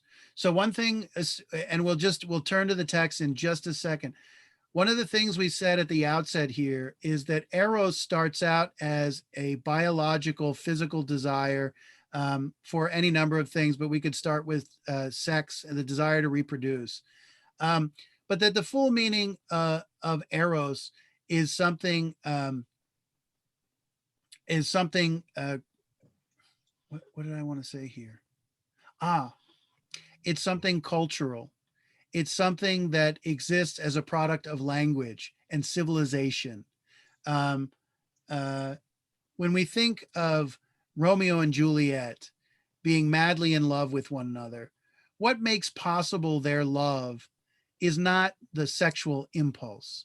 What makes their love possible is grandiose desires about what it means to be in a relationship with another human being that are derived from culture, derived from books, derived from other relationships you see. And so one of the big things about learning about love as a human being is, guess what? We need to learn about it. We need to learn about it, right? And what's the problem of learning about things like sex is that you don't have, well, I don't know. On one hand, we live in an age where like you can find anything you want with the internet and it's all out there in one sense. But imagine them in ancient Greece. It's a topic that people don't speak about openly. And probably if you're in a society where people are being too open about sex, there's something wrong, right? Just because people don't talk about sex doesn't mean they don't have it or enjoy it, right? There's a big separation. Our society is obsessed with parading, parading it on the stage, like Cardi B. It should be like a red warning symbol to everybody. In part because eros is something incredibly personal. It's something incredibly intimate. It's only to be shared with those you're actually involved with, and it's not for anybody else. And that makes it special in the sense that you're not broadcasting it to 1,000 people on Facebook, but you're only sharing that there's an issue of scarcity. I'm only sharing my body. I'm only sharing my intimacy with one other person and not 1,000. Because once I do it 1,000, it's meaningless. It has no value anymore, right? So the issue is we need to learn about it because it's more than just biology, and yet it's not easy to get intelligence, like the CIA, to get information on it, or good information for that matter. So, I mean, this raises an interesting question that ties in with the fact that this is a contest about who has the best speech on love. Where do we learn about love in our society? And I mean, when we use the word love here, I mean anything from sexual desire to a very high-minded, heavenly understanding of love of a significant other. Where do we learn about this phenomena? Where are some of the sources? TV, Pardon? on TV. Okay, TV, absolutely. Where else? Parents, church. Yeah, so parents, we get it in just watching their model of their relationship, right? And that becomes a huge, for a huge paradigm for the average person in shaping their understanding of what relationships is or is not, right? Um, how in church? I'm curious. What kind of ideas are promoted that you can think of? Adultery. Okay, sure. The boundaries, right? The boundaries. Not So all, when we say when we say there's this thing called adultery, what it means is there is a rule that says our erotic desire cannot be directed to someone who's not our significant other or who's not our husband or wife, right? And that's not just a social rule, that's a rule putting a wall around our desires. It's shaping our desires. Where else do we learn about love in our society? I was gonna say, the Bible also has different stories on how it's supposed to look like. For example, the story of Ruth and Esther, Queen Esther. So, What particular things do those stories focus on? Because I'm not as familiar with them as you are. um, I'm curious. so basically, with the story of Ruth, she's from a different culture, and of course, these Israelites moved to a different land, and basically, um, not Naomi is a mother who has two sons and her husband, and they die. But before they die, they get one of her sons get married to a woman named Ruth. So long story short, they die. But the Bible shows how a man approach a woman, but it also resembles the love of Christ within the story context. So the story of Ruth and Boaz, how she was working on the field, and he approaches her, and long story short, makes her his wife. So Christ-like image. It's deeper than that, but that's just Okay. general.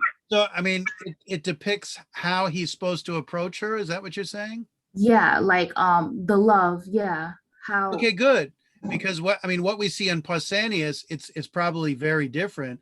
But in Pausanias, he gives a description of how, for example, the lover is supposed to approach the beloved and so on. And that there's a specific set of procedures, a ritual by which it should be done. Of course, you can think of Adam and Eve, that, the rib comes out of Adam, it becomes Eve, and then you unite and become one flesh, and they are husband and wife. And it's very much like the Aristophanes story of being two halves of the same whole, and that the human being is not an autonomous atom, but is really part of a larger unit called a couple. And that we don't, the story being told here is that we were not designed by nature. We were not designed by the gods or God to be an autonomous individual. We were designed to be part of a whole called a couple, which forms a family, right? Some interesting things. When we look at Rousseau next week, he's going to challenge the notion that the family is a natural social unit, right? And we see a natural social unit because traditionally anyway, and historically, man and woman get together, satisfy sexual desire, but satisfying the sexual desire results in a child, which compels them to stay around one another and to tend one another. And the longer they stay around, they form other bonds and they become a family. And therefore, the household unit is derived from the sexual impulse. That's exactly what we saw in the politics, right? He starts out talking about the procreation of the man and woman, which ultimately culminates in the household. Rousseau, for example, doesn't think the family is so natural, which is an interesting theory. One more, where else do we learn about love in our society? another good one I think is going to be really interesting, the Song of Songs, a book written by Solomon, and it's a book of poetry, and it's based on sex as well, which is in the Bible. So that's another one. Now I'm going to have to get to that part of the Bible that I haven't read. It's interesting. It's I think it fits the topic we're talking about exactly. How well, it's different. It's more like a person to person, but it falls under this topic perfectly about how Good. a young woman and a young man pursues each other, and how the Bible depicts how love's supposed to look like. Got it. And notice those are all things that your biological impulse cannot teach you, right? A beaver does not need to go to dam making school. A bird doesn't need to go to bird nest making school, but we need to find a source of knowledge to educate ourselves about how to act these things out, to maintain our dignity, yeah, among other things. Any other sources beside the Bible or religion? TV? What's left? Obviously, We already movies. mentioned Friends. Storybooks. Yeah, so the novel, Yeah. poetry, you think of love poetry, right? There was a period. Friends, right? Conversation, that's exactly what we see depicted here. So Internet. what one of the interesting things, yeah, the internet.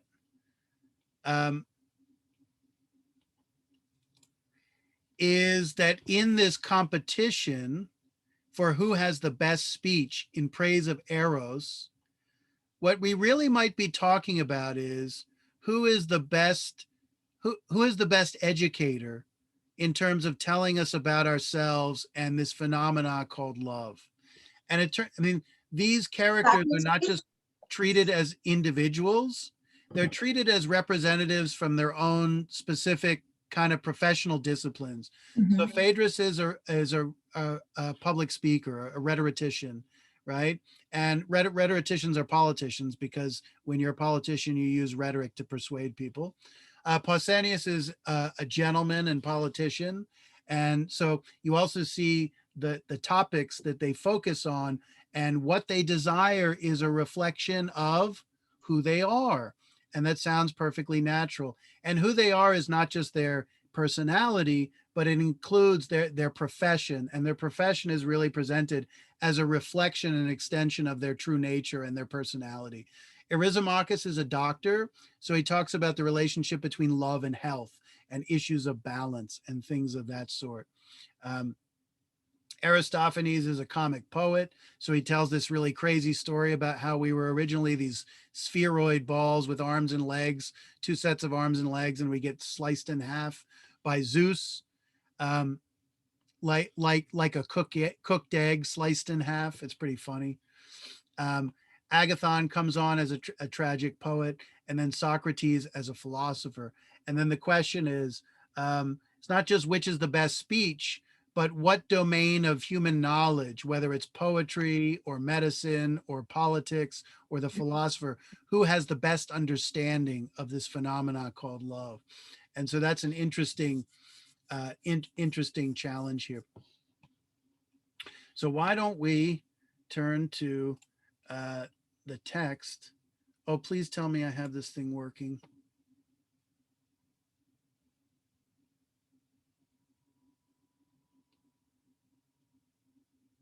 Just give me 1 second here.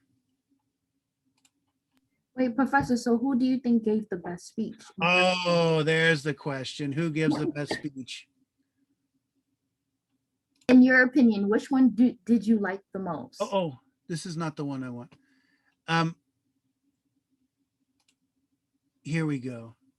Let me just give me 1 second. I have this on the Kindle app, and I'm trying to find the Kindle app, which here we go. All right. And we'll go back one page to the beginning. All right, so everybody sees the text now?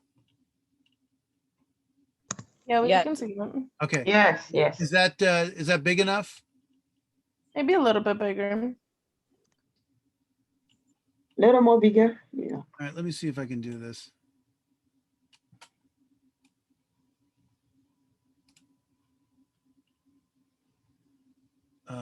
font size.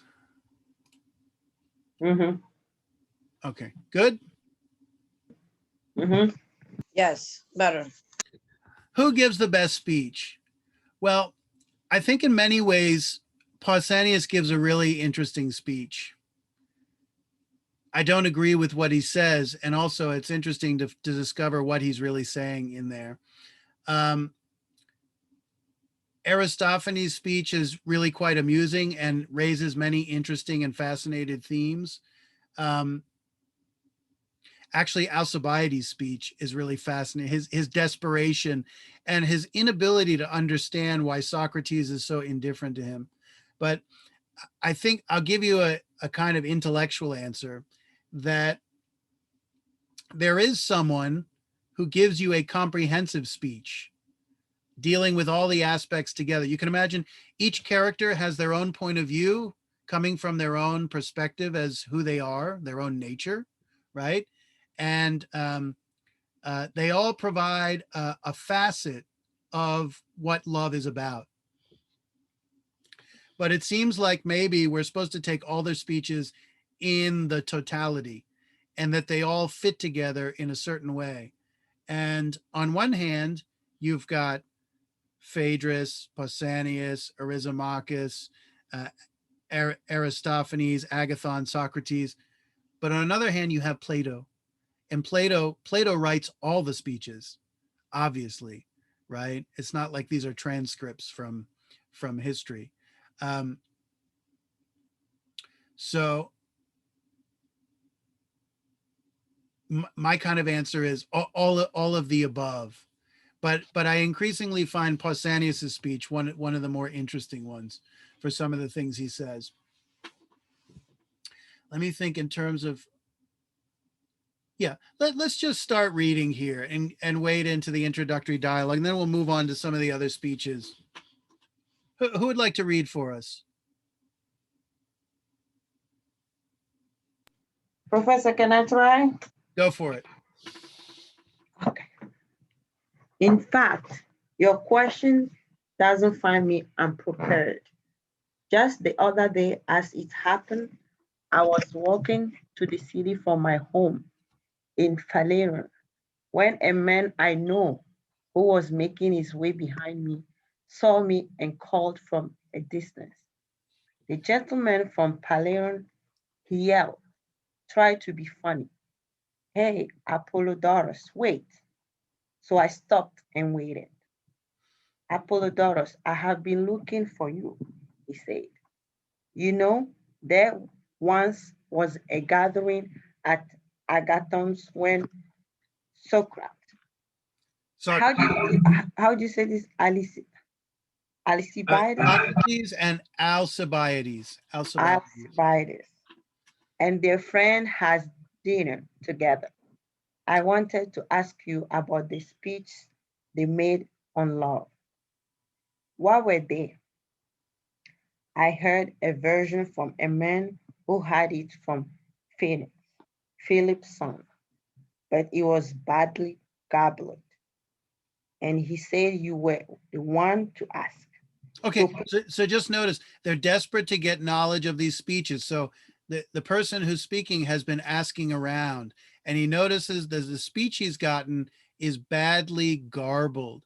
So if you think about the telephone game, one person speaks to the other person, speaks to the other person, what happens? The message gets garbled, the message gets changed, yeah. right? So there's this whole specter.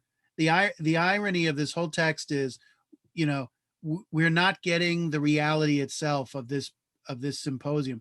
The whole thing could have been presented to us directly, happening in real time. Instead, it's all going to be told to us through a recollection of a character who himself was not even there.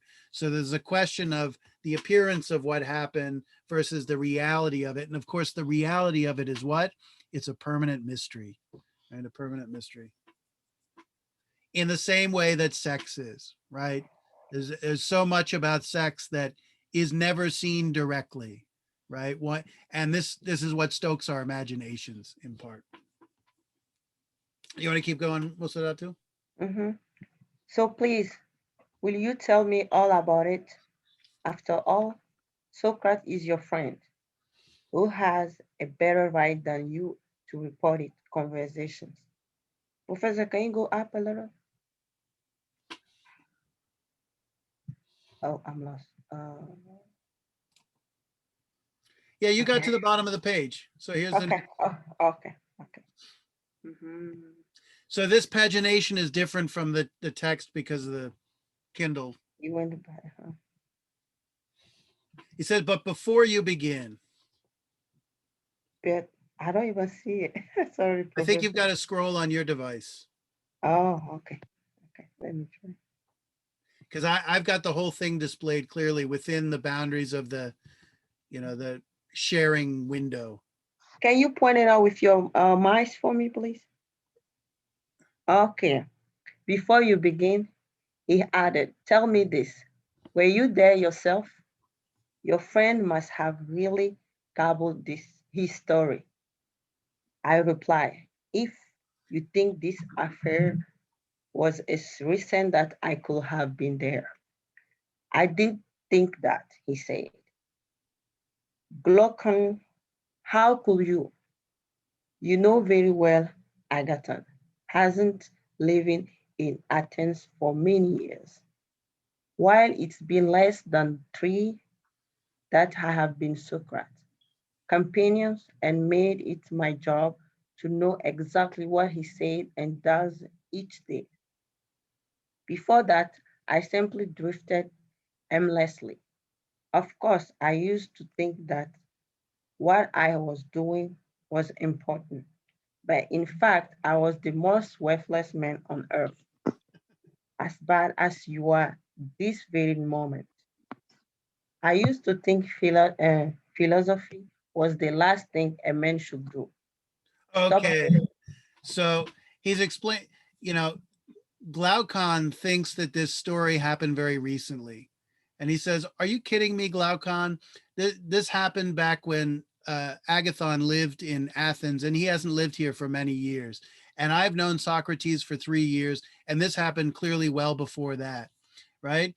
And he says, I'm Socrates' companion, and I've made it my job to know exactly what he says and does each day. He says, before that, I simply drifted aimlessly. Of course, I used to think that what I was doing was important, but in fact, I was the most worthless man on earth.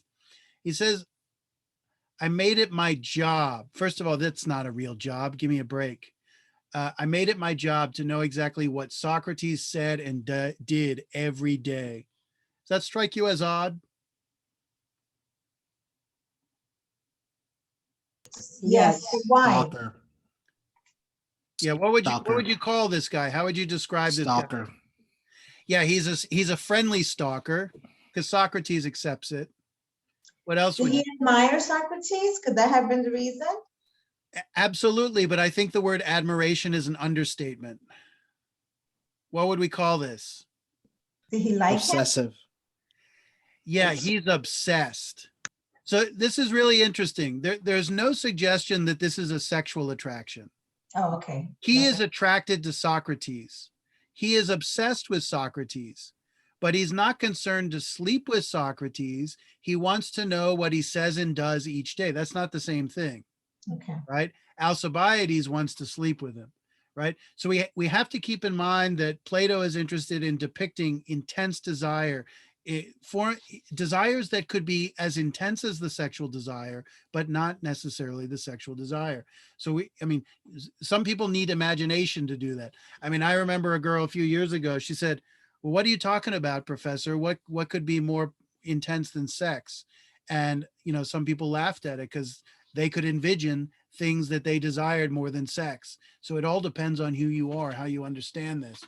But so this guy is obsessed with Socrates, and he's a little cuckoo. And the thing is, this guy Apollodorus is very much like Aristodemus.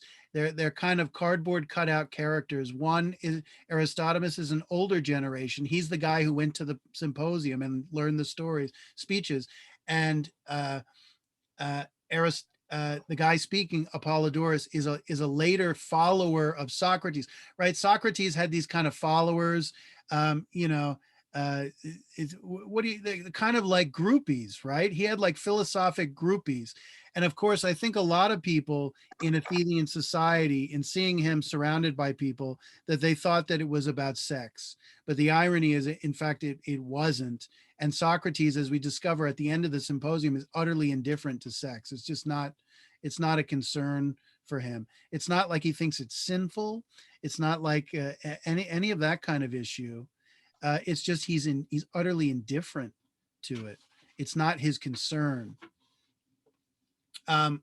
So what do you see in this character Apollodorus? You see the effects of eros on a human being. So eros isn't just average desire. Eros is like a particularly intense yearning. And here we see it playing out between his obsession, in his obsession for Socrates. So that's important to see that. All right, you want to keep going? Wait, really quick. Is it because he wants to learn from him like a mentor, like to grow his own knowledge or something? That's a good question. I think that there's two answers. One is, I mean, Socrates is a philosopher. He sat around talking to people all day. This is what historically we know of him, and many writers said this about him. His historians said this. So we take this to be a pretty accurate portrayal of who this man was. The entire Platonic corpus is inspired by Socrates's speeches and his words. There would be no Plato, there would be no Platonic dialogue, there would be no body of Platonic literature had it not for Plato being inspired by the speech and deeds of Socrates, right? Full stop. So one aspect is obviously that they want to learn something. They feel like they're going to learn something from Socrates. But there's another aspect of it that's connected, that Socrates seems to have this kind of it factor, despite the fact that he's ugly, despite the fact that he's not debonair and dashing. We learn that he doesn't normally take showers and that he wears the same clothes all the time. What's going Right? on? Not very appealing. And he has some type of bizarre magnetism, and the irony is it's not a sexual magnetism. It's like he's got a, for lack of a better word, that he's got some kind of like aura that attracts people. And I mean, this is why people pay attention. I mean, it may explain why, he is the historical figure that he is. Obviously, part of it has to do with his wisdom and his intelligence, but there's something else there. Think about Alcibiades. He is kind of a victim of this magnetic attraction for Socrates. The irony is, for him, it manifests sexually, right? And that's a problem because Socrates isn't interested. Why don't we keep going here? You want to keep going, Musadatu? Stop joking, Apollodorus, he replied. Just tell me when the party took place. When we were still children, when Agathon won the prize with his first tragedy. It was the day after he and his troop held their victory celebration. So it really was a long time ago, he said. Then who told you about it? Was it Socrates himself? Oh, for God's sake, of course not, he replied. It was the very same man who told Phoenix, a fellow called Aristodemus from Cydathenium, a real of a man who always went barefoot. He went to the party because I think he was upset with Socrates, one of the worst cases at that time. Okay, so look, Aristodemus is a victim of the same kind of magnetism, right? Of course, he goes around barefoot. He seems to be kind of imitating Socrates, because Socrates goes around barefoot because he doesn't care what he looks like. He doesn't care whether he's clean, because these kind of worldly things he's indifferent to. It's just not important to him. It's about his priorities, right? And so Aristodemus was obsessed with Socrates, and it's clear that Apollodorus is in the same position today, right? Obsessed with Socrates. And he says one of the worst cases at the time right? So it sounds like he's got a disease or something, or like he's almost mentally ill, right? And notice he's not presented as, mentally ill. It's important actually that he's not presented that way. So we take seriously what's happening here. Because once somebody's described as mentally ill, we just go, oh, they're motivated by their illness, so their motivations aren't relevant for me, a healthy person. But one of the worst cases of what? Cases of being smitten with Socrates, right? And you notice throughout this text, everyone is smitten. Everyone wants a piece of Socrates, oddly enough. And it makes it all the more ironic that he is unattractive and he's not clean and he's got his old clothes on. And so, and actually he dresses up nicely for Agathon, but it's not his normal course of things. You want to keep going, Musadatu? Naturally, I checked part of his with Socrates. Yes, I see it. I checked part of his story with Socrates. Socrates. And Socrates agree with his account. Okay, so notice this. He said, did you get the story from Socrates? And he says, are you kidding me? Socrates would never tell the story. But then once he got the story from Aristotemus, he said, Socrates, can you corroborate what's being said here? Is this basically what was said? And then Socrates says, oh yeah, that's basically what was said. Now, of course, you don't know whether Socrates is completely telling the truth. What's the reason that Socrates didn't want to broadcast? So if we go back a page here, it says, was it Socrates himself who told you about he said, oh, for God's sakes, of course not. So it should be self-evident that Socrates wouldn't talk about this event. Any thoughts about why it's obvious that from his perspective that Socrates wouldn't talk about this event?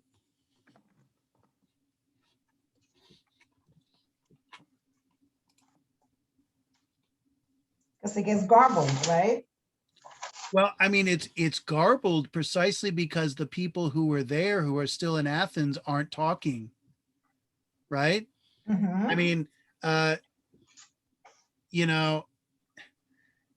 they could get a firsthand witness, right? And instead, they're not able to get a firsthand witness, and they have to settle for secondhand information for much of the time.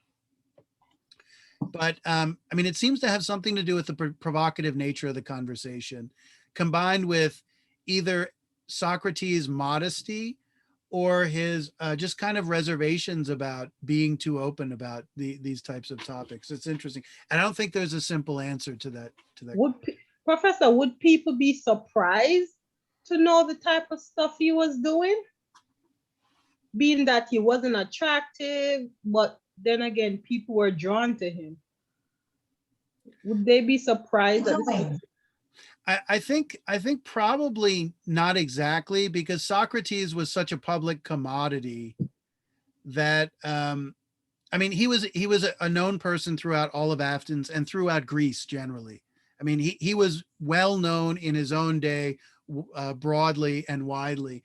And I mean, I think people's interactions with Socrates, at least the public interactions, would have been known. So I don't have a perfect answer. There are some other historical issues that we're not going to go into as to why, but it might just have something to do with the topic. People are not open about talking about Eros. But then again, Professor, it's like a conversation with friends. So it's like you don't want to like cross that line and take what was said inside and spread it outside. I feel like, wouldn't that be backstab in a way, Yeah, a little bit. I mean, the whole function of a symposium is a private event for people to develop their social bonds. And it's just, I mean, in one sense, it's for them. It's not for everybody else. It's kind of like a clubby type atmosphere.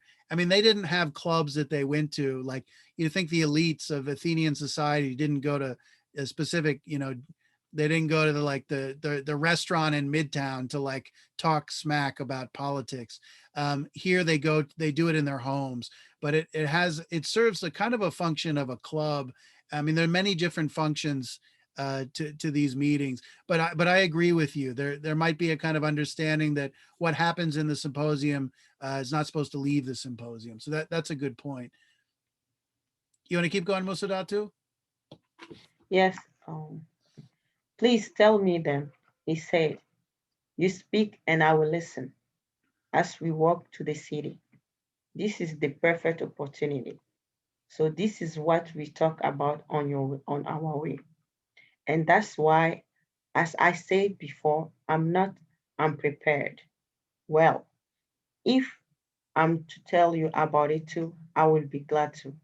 After all, my greatest pleasure comes from philosophical conversation, even if I'm only a listener, whether or not I think it will be to my advantage.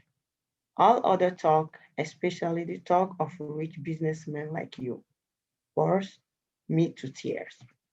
And I'm sorry for you and your friend because you think your affairs are important when really they are totally trivial. Perhaps in your turn, you think I'm a failure. And believe me, I think that what you think is true. But as for all of you, I don't just think you are a failure. I know it for a fact. Okay, so you have this interesting tension between the friend who is a businessman, who is, you can imagine, he's the practical person here, dealing with the needs of everyday life and handling it in an adult manner, and philosophy. I mean, first of all, in this moment in ancient Greece, there's no university, there are no formal I mean, there are teachers, but there's no kind of formal professional system of teaching. um, Philosophy is not a discipline. Philosophy is not a profession. There's no money to be made in it.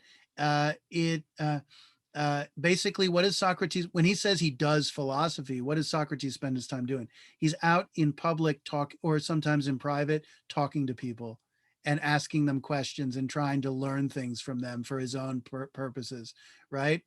So philosophy was not a job. And in another dialogue, Socrates is called a busybody. He's like getting in other people's beeswax because he's constantly asking people questions. He doesn't mind his own business because he doesn't have his own business. His business is sticking his finger in other people's pies to learn about things. And so philosophy is disdained by, just like it is today, by the practical person, right? Who, like, this is ridiculous silliness talking about these things. What we need to do is get on with the business of life, right? So there's a tension between these two characters. So what's going to happen is that the story of the symposium we hear is the story that's told by Apollodorus to the friend, and we basically overhear their conversation. And it's important to keep in mind this distance that we have from the actual event. Once the event starts, we'll feel like we're there, but in fact, we're getting it all told to us from a distance. So I want to look at, oh, we're running tight on time here. Oh boy. We should read some of this because this is interesting. So here is the beginning of where the symposium starts. Apollodorus says, all right, well, the speeches went something like this, but I better tell you the whole story from the very beginning, as Aristodemus, the man who was there, who went with Socrates, told it to me, right? He said then that one day he ran into Socrates, and here's where the story really begins of the symposium. Could I have another volunteer? Thank you, Musadatu. You did a lovely job. Could I have another volunteer read for us from here? From where, Professor? From the he said then that one day he ran into Socrates. Okay. He said then that one day he ran into Socrates, who had just bathed, right? Bathed. Yep. Bathed and put on his fancy sandals. I thought he doesn't take showers, Professor. Yeah. Look at the next line. Both very unusual events. There, are you satisfied? Are you satisfied? Yes, I am. So he asked him where he was going and why he was looking so good. Socrates replied, I'm going to Agathon's for dinner. I managed to avoid yesterday's victory party. I really don't like crowds, but I promised to be there today. So naturally, I took great pains with my appearance. I'm going to the house of a good-looking man. I had to look my best. But let me ask you this, he added.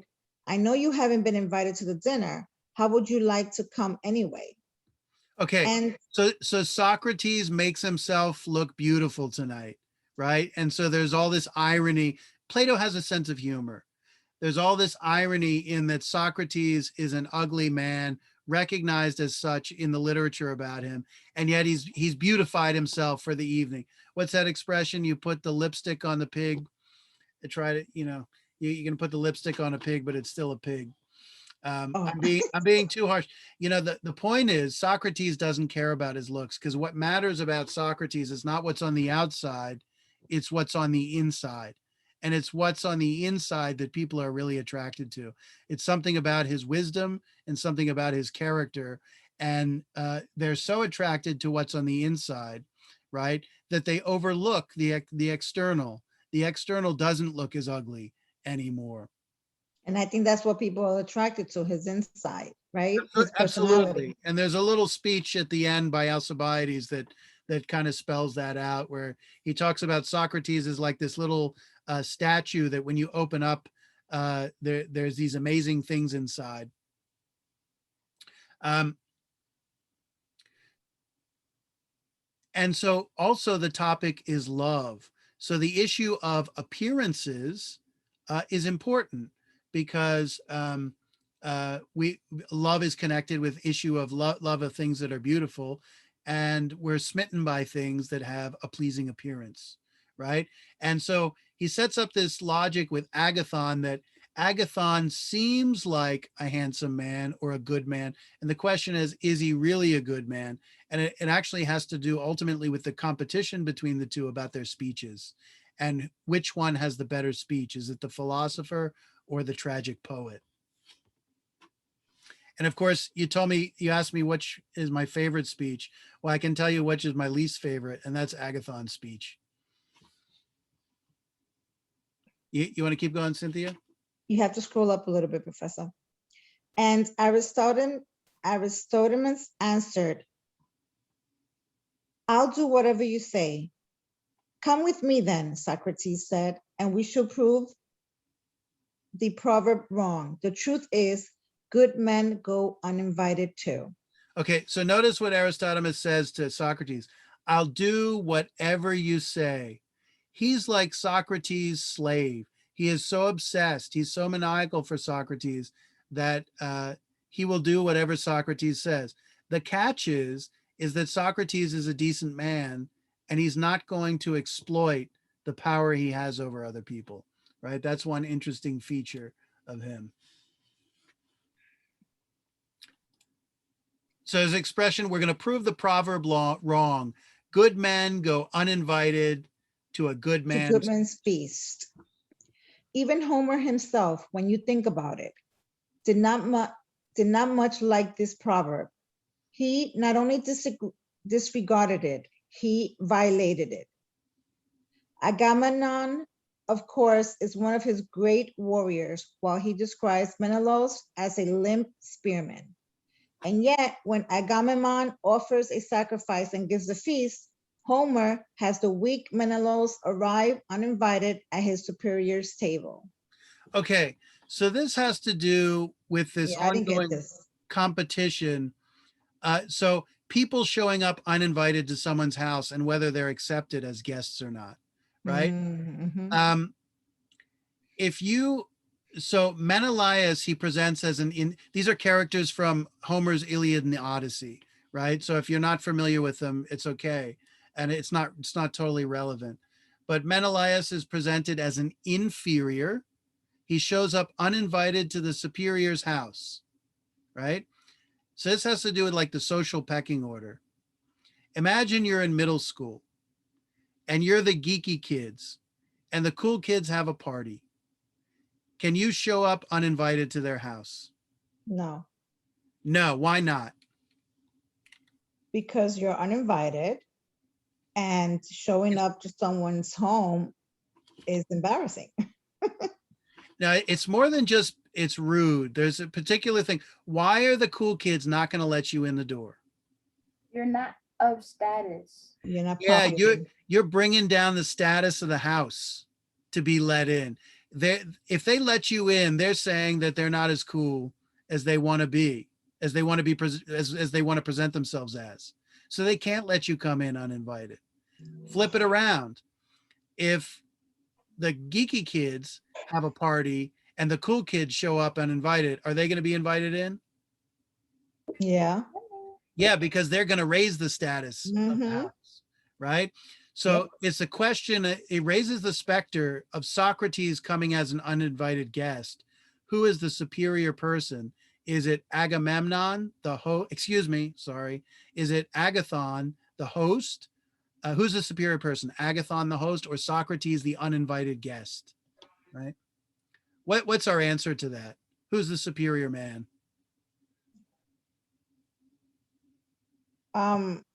Socrates, no? Oh yeah, Socrates. Come on.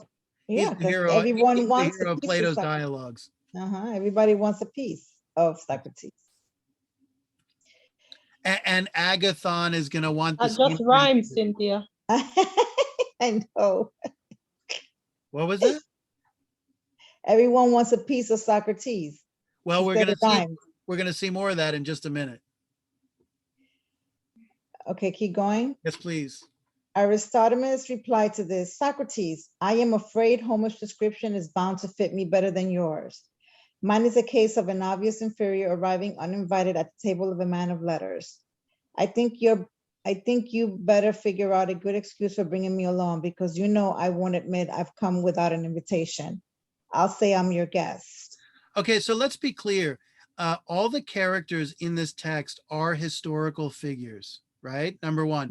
Number two, everyone who gives a speech at this dinner or symposium is a very prominent kind of alpha male figure in Greek society, in Athenian society. Aristodemus, however, is not a mover and a shaker in society, right? And he's aware of his second class status, right?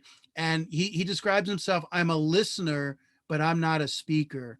Whereas these other people, they create things. They write plays, they make speeches, they come up with ideas. Whereas all he does is learn from other people, right? And he's kind of more in our status, right? Us viewing this whole scene of these kind of giants of Athenian society. You want to keep going, Cynthia? Let's go, he said. We'll think about what to say as we proceed, the two of us along the way. With these words, they set out. But as they were walking, Socrates began to think about something, lost himself in thought, and kept lagging behind. Whenever Aristotle stopped to wait for him, Socrates would urge him to go on ahead. When he arrived at Agathon's, he found the gate wide open, and that, Aristotle said, caused him to find himself in a very embarrassing situation. A household slave saw him the moment he arrived and took him immediately to the dining room, where the guests were already lying down on their couches, and dinner was about to be served. Okay, what the heck happened with Socrates? I think he was observing or trying to prepare himself emotionally how to interact with everyone at the symposium. I think that's with another character, I think that's a totally plausible analysis. I don't think Socrates needs to do any of that. No. He's the big shot, actually. They have to get prepared for him. Why are you messing with this, Jonas? Put it back. What first of all, is what he's doing very polite? They're walking to the party. Remember, Socrates is Aristodemus's ticket to get in. He's the guy who's bringing Socrates. Remember, and therefore he's got status, and it's the status of Socrates that's going to help Aristotlemus get in the door. Without Socrates, he's kind of left hanging. He's now gone to the, what do you call it, the nightclub, and the bouncer's at the door, and Aristotlemus doesn't have a girl on his shoulder. He said, "What are you doing here, dude? You don't belong. You don't belong here. You don't have any credentials to get in this place because your credential left you, right?" And we'll see how Agathon responds to this situation. Anyone figure out what the heck Socrates did here?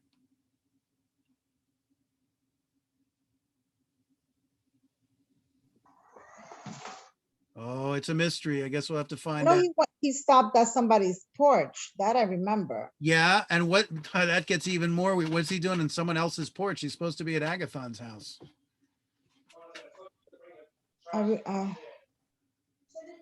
Wait, let me see. Is it on here? Okay. Oh, is it that the reason why he was late? Yeah, that's absolutely why he was late. The question is, what was he doing that made him late? Exactly. I don't think they said it. Did they, Professor? Okay, we'll see. Where are you, on the last line of this page? Yeah, as soon as Agathon saw him, he called, "Welcome, Aristotlemus. What perfect timing. You're just in time for dinner. I hope you're not here for any other reason. If you are, forget it. I looked all over for you yesterday, so I could invite you, but I couldn't find you anywhere. But where is Socrates? How come you didn't bring him along?" So I turned to, So look at so Aristotlemus without Socrates is really concerned he's like going to be turned away or not treated well because he's an inferior showing up to a superior's house. And how does Agathon treat him as a guest? He treats him very, very welcomes well. him. And Agathon has just won this big theatrical competition that's really like the equivalent of getting an Oscar for like best director. Imagine the most prestigious award theatrically you can get. So he's a big cheese, and he's feeling the energy of having just won that. And yet he treats this nobody guy with great respect. But then the question is why? He says, "Oh, Because Aristotlemus, it's great to see you." And then it's like he pushes his shoulders to the side and looks around him, and he's looking around, but where is Socrates?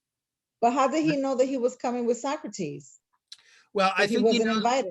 I think he knows that they're friends, and he did invite Socrates. The point was he didn't invite, at least he didn't get around to inviting Aristotlemus, and it turns out that he intended to invite him as a guest. So then it is true what he's saying then. Yeah. Okay. Keep going. Yep. So I turned around, Aristotlemus said, and Socrates was nowhere to be seen. And I said that it was actually Socrates who had brought me along as his guest. "I'm delighted he did," Agathon replied. "But where is he?" "He was directly behind me, but I have no idea where he is now." "Go look for Socrates," Agathon ordered a slave, "and bring him in. Aristotlemus," he added, "you can share Arimachus' couch." When I started reading this, I was like, couch? Like, why are they sharing couches? Yeah, so this is what they sit and dine on. They don't have tables and chairs, right? So they have these kind of elevated platforms. You've kind of probably seen them in movies where they're like eating grapes and stuff.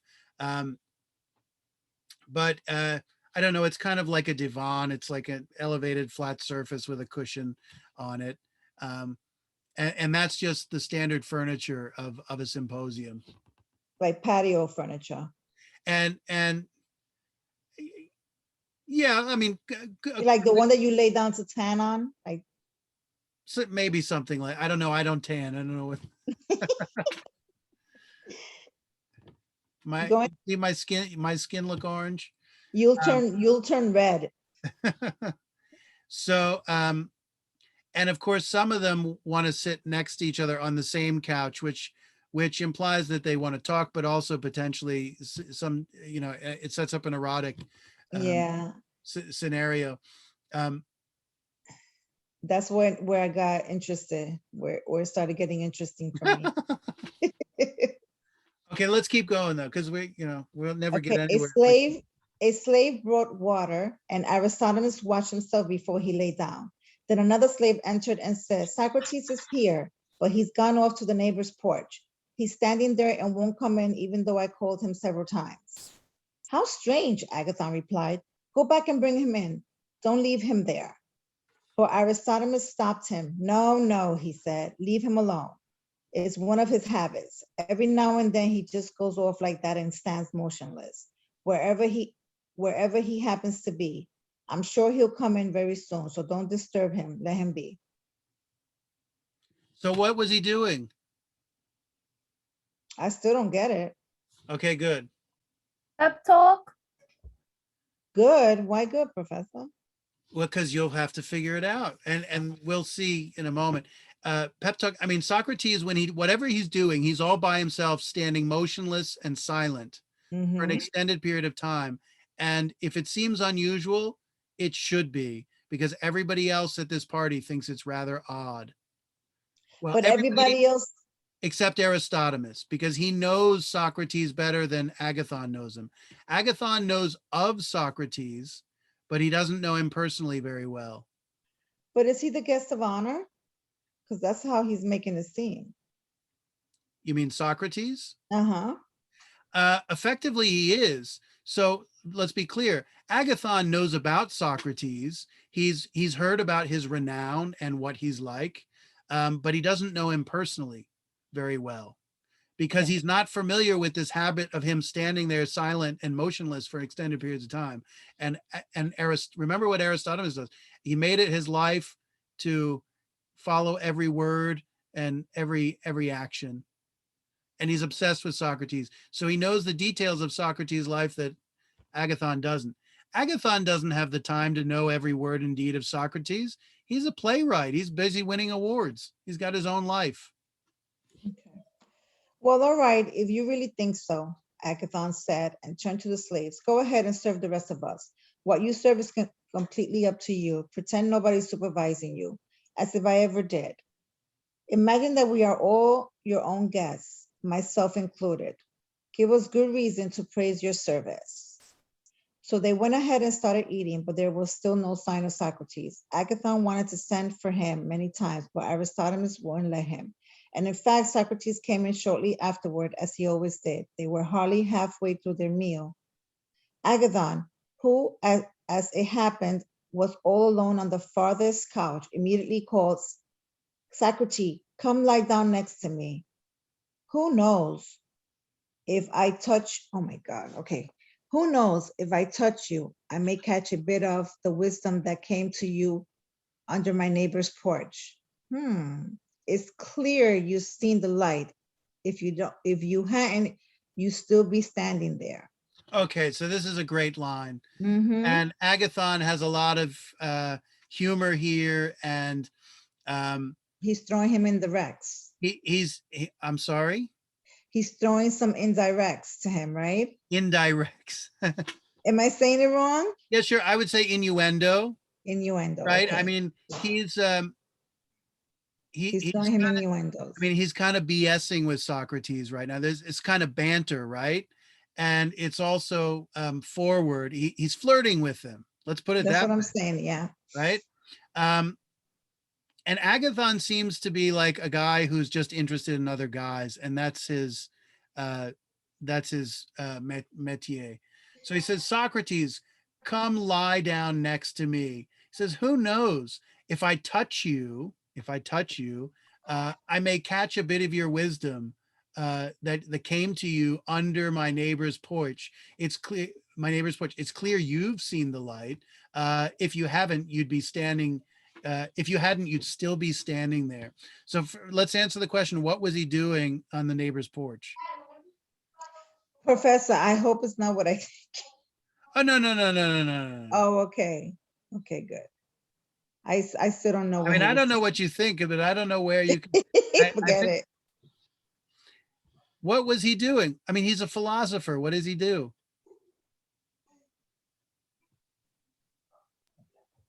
What does he do? He wasn't He was talking or thinking. reasoning with himself. Yeah, he's seen the light. He's had you could say, a kind of individual enlightenment, right? What He does had a do? moment. He sits there and contemplates. He thinks. And in fact, there are many stories from Plato and other people who wrote about Socrates that one of the things he did is that he could stand for hours, like in the middle of the public square in the cold, thinking about things, and just the mind is chunking away and computing and crunching the information, and that this was a kind of tick of his personality that he had. And obviously it's very bizarre, especially for people who don't know him. And for people who know him and know he's also friendly, they go, oh, this is just what he does, no big deal. But it's strange. And he's a strange character, and he should be. I mean, it turns out the man doesn't seem to have any interest in sex and then the pleasures of sex. That in and of itself should be very, I mean, strange, right? Very. We can all appreciate the life of the mind, but the fact that he has apparently no interest in it is surprising. And he's kind of alien in a certain way.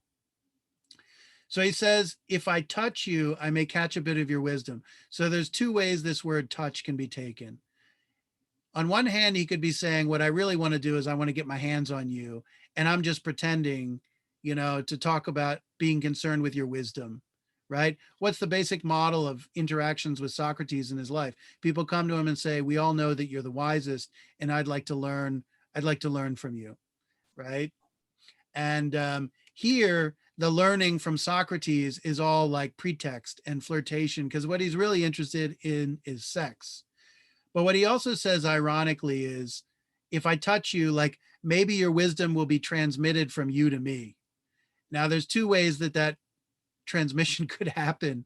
One is through sex, and the other is like you like osmosis. Like you plug the computer in, you plug the cord in, and the information is downloaded. And of course, we know wisdom is not transmitted that way from one person to the other. But think about what Pausanias said. Pausanias says in this relationship of the older man and younger boy that the older man gets sex and the younger man gets wisdom. And he says precisely from a sexual relationship, wisdom will be produced. Does that sound very likely?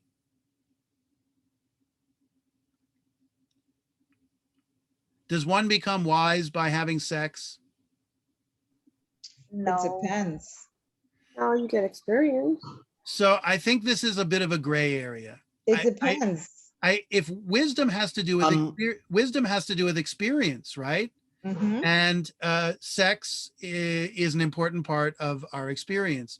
So I mean, and you can manipulate people with sex. Yeah, so that's the other thing. I wouldn't discount the possibility. Remember the biblical Adam and Eve.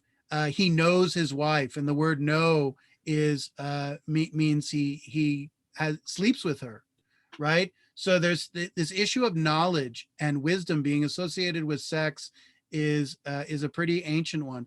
On the other hand, with Pausanias, it seems more like a manipulation that the older man holds out the prospect of gaining wisdom, not from the sex itself, but from the relationship, and that the sexual part simply forms an emotional bond, which provides a context in which the older man is supposed to be teaching the younger man. And of course, he can easily take advantage of that and just exploit this veneer of teaching to gain access to the young boy, right? So there's an interesting little dynamic here. And let's be clear: does Agathon care about Socrates' wisdom? He says, "I may catch a bit of your wisdom." It's almost like he's going to catch a disease or something. No, he doesn't care. No, so Socrates is portrayed as the wisest man who has a lot to offer intellectually, or you could even say spiritually. And it's interesting that Agathon is a very superficial man, and all he sees is a conquest, right? And he doesn't seem to care about Socrates' wisdom, right? Which says a lot about Agathon and what kind of person he is, and maybe even something about his understanding of love, right? Because all this stuff about wisdom is just a pretext. He doesn't care about wisdom. He doesn't want his mind. He wants his body, right? You want to keep going, Cynthia? We'll finish up in just a few minutes. So, I forgot where I left off, Professor. I think we're right here. Socrates sat down next to him and he responds to this query. Socrates sat down next to him and said, "How wonderful it would be, dear Agathon, if the foolish were filled with wisdom simply by touching the wise." I like Okay, that. let's stop I like right there. that. So he flirts with him. He says, "Oh, hey, Socrates, why don't you sit down next to me? And if I touch you, I might get a bit of your wisdom that you gained on my neighbor's porch." So what he's really saying is, come down here because I want to touch you. And he makes fun of the wisdom's not serious. And then Socrates responds with his own pithy kind of sarcasm. He's got Socrates has a sense of humor, and it's a put down, right? It's a put down.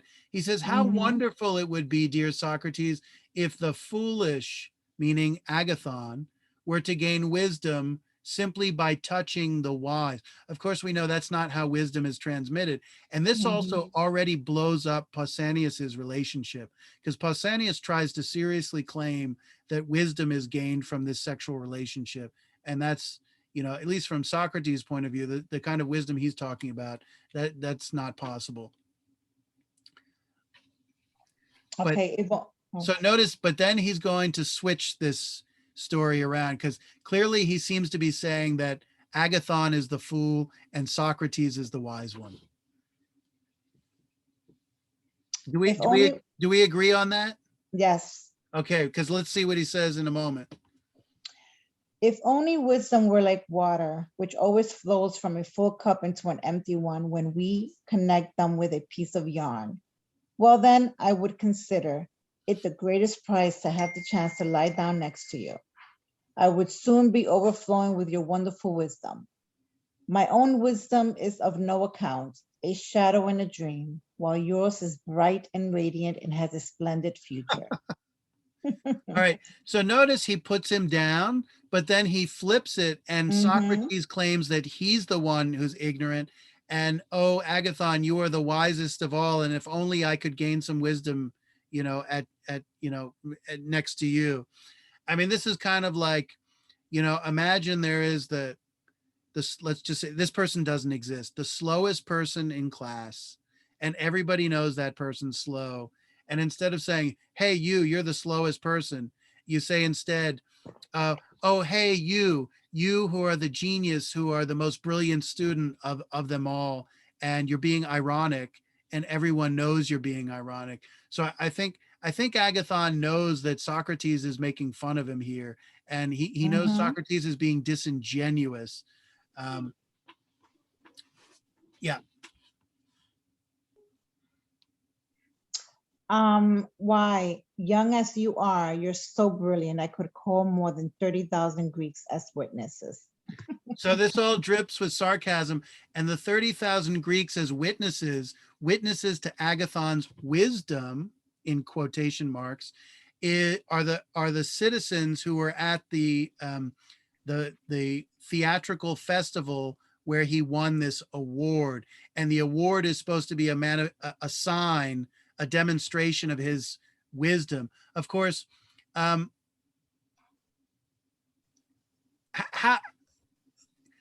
30,000 Greeks are judges of Agathon's wisdom.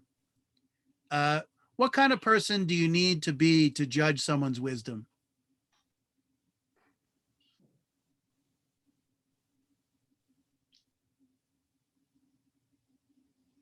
How good a judge? A genius. The best of the best. Yeah, so it's kind of a question like, who's capable of judging a genius, right? You would need someone who's capable of making the judgment. And clearly, I think what he's saying, these 30,000, this mob that was at the festival is no judge of wisdom, since they're not wise enough to judge in the first place. And this goes back to a theme we saw in Aristotle, who do we want to judge us? We want people who we respect, who are quality people. We don't want to be judged by anybody. Who cares if anybody, quote unquote, thinks we're special? We want to be judged by people we actually respect. Mhm. And it's their opinion that really matters, right? So we will wrap up in just a second. And I think what we're going to do is we're going to continue this next week. And maybe I'm going to have to cut out the Yes, questions I because, like the story. yeah. You want to keep going, Cynthia, and we'll Oh. wrap up here? Okay, so where did I leave off, Professor? Socrates We're took at the his top seat. now. Okay, now you've gone too far, Socrates, Agathon replied. Well, eat your dinner. Dionysus will soon enough be the judge of our claims to wisdom. Okay, so, now you've gone too far, Socrates. You've gone too far in he's putting him down. He felt right? humiliated. Rude. Yeah, he is too much. And still, Agathon, I think, is in a playful mindset.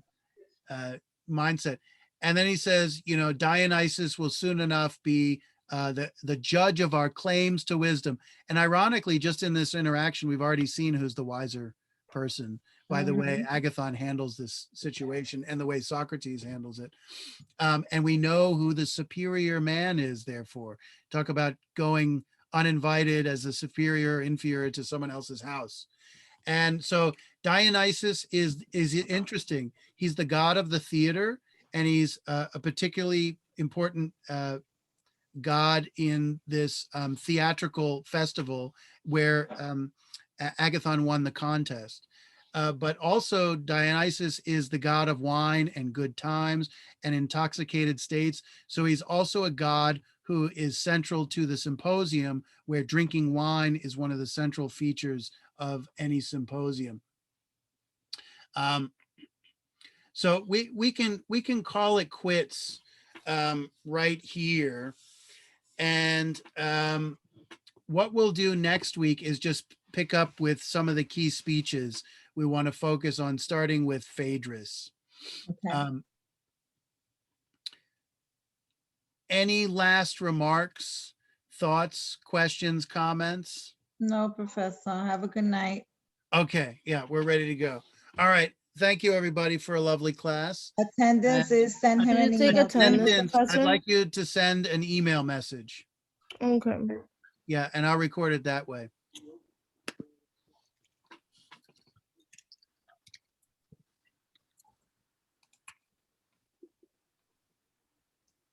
Okay, bye, Professor. Bye, everybody. Bye-bye. Take care. Have a great night, everybody. Thank you.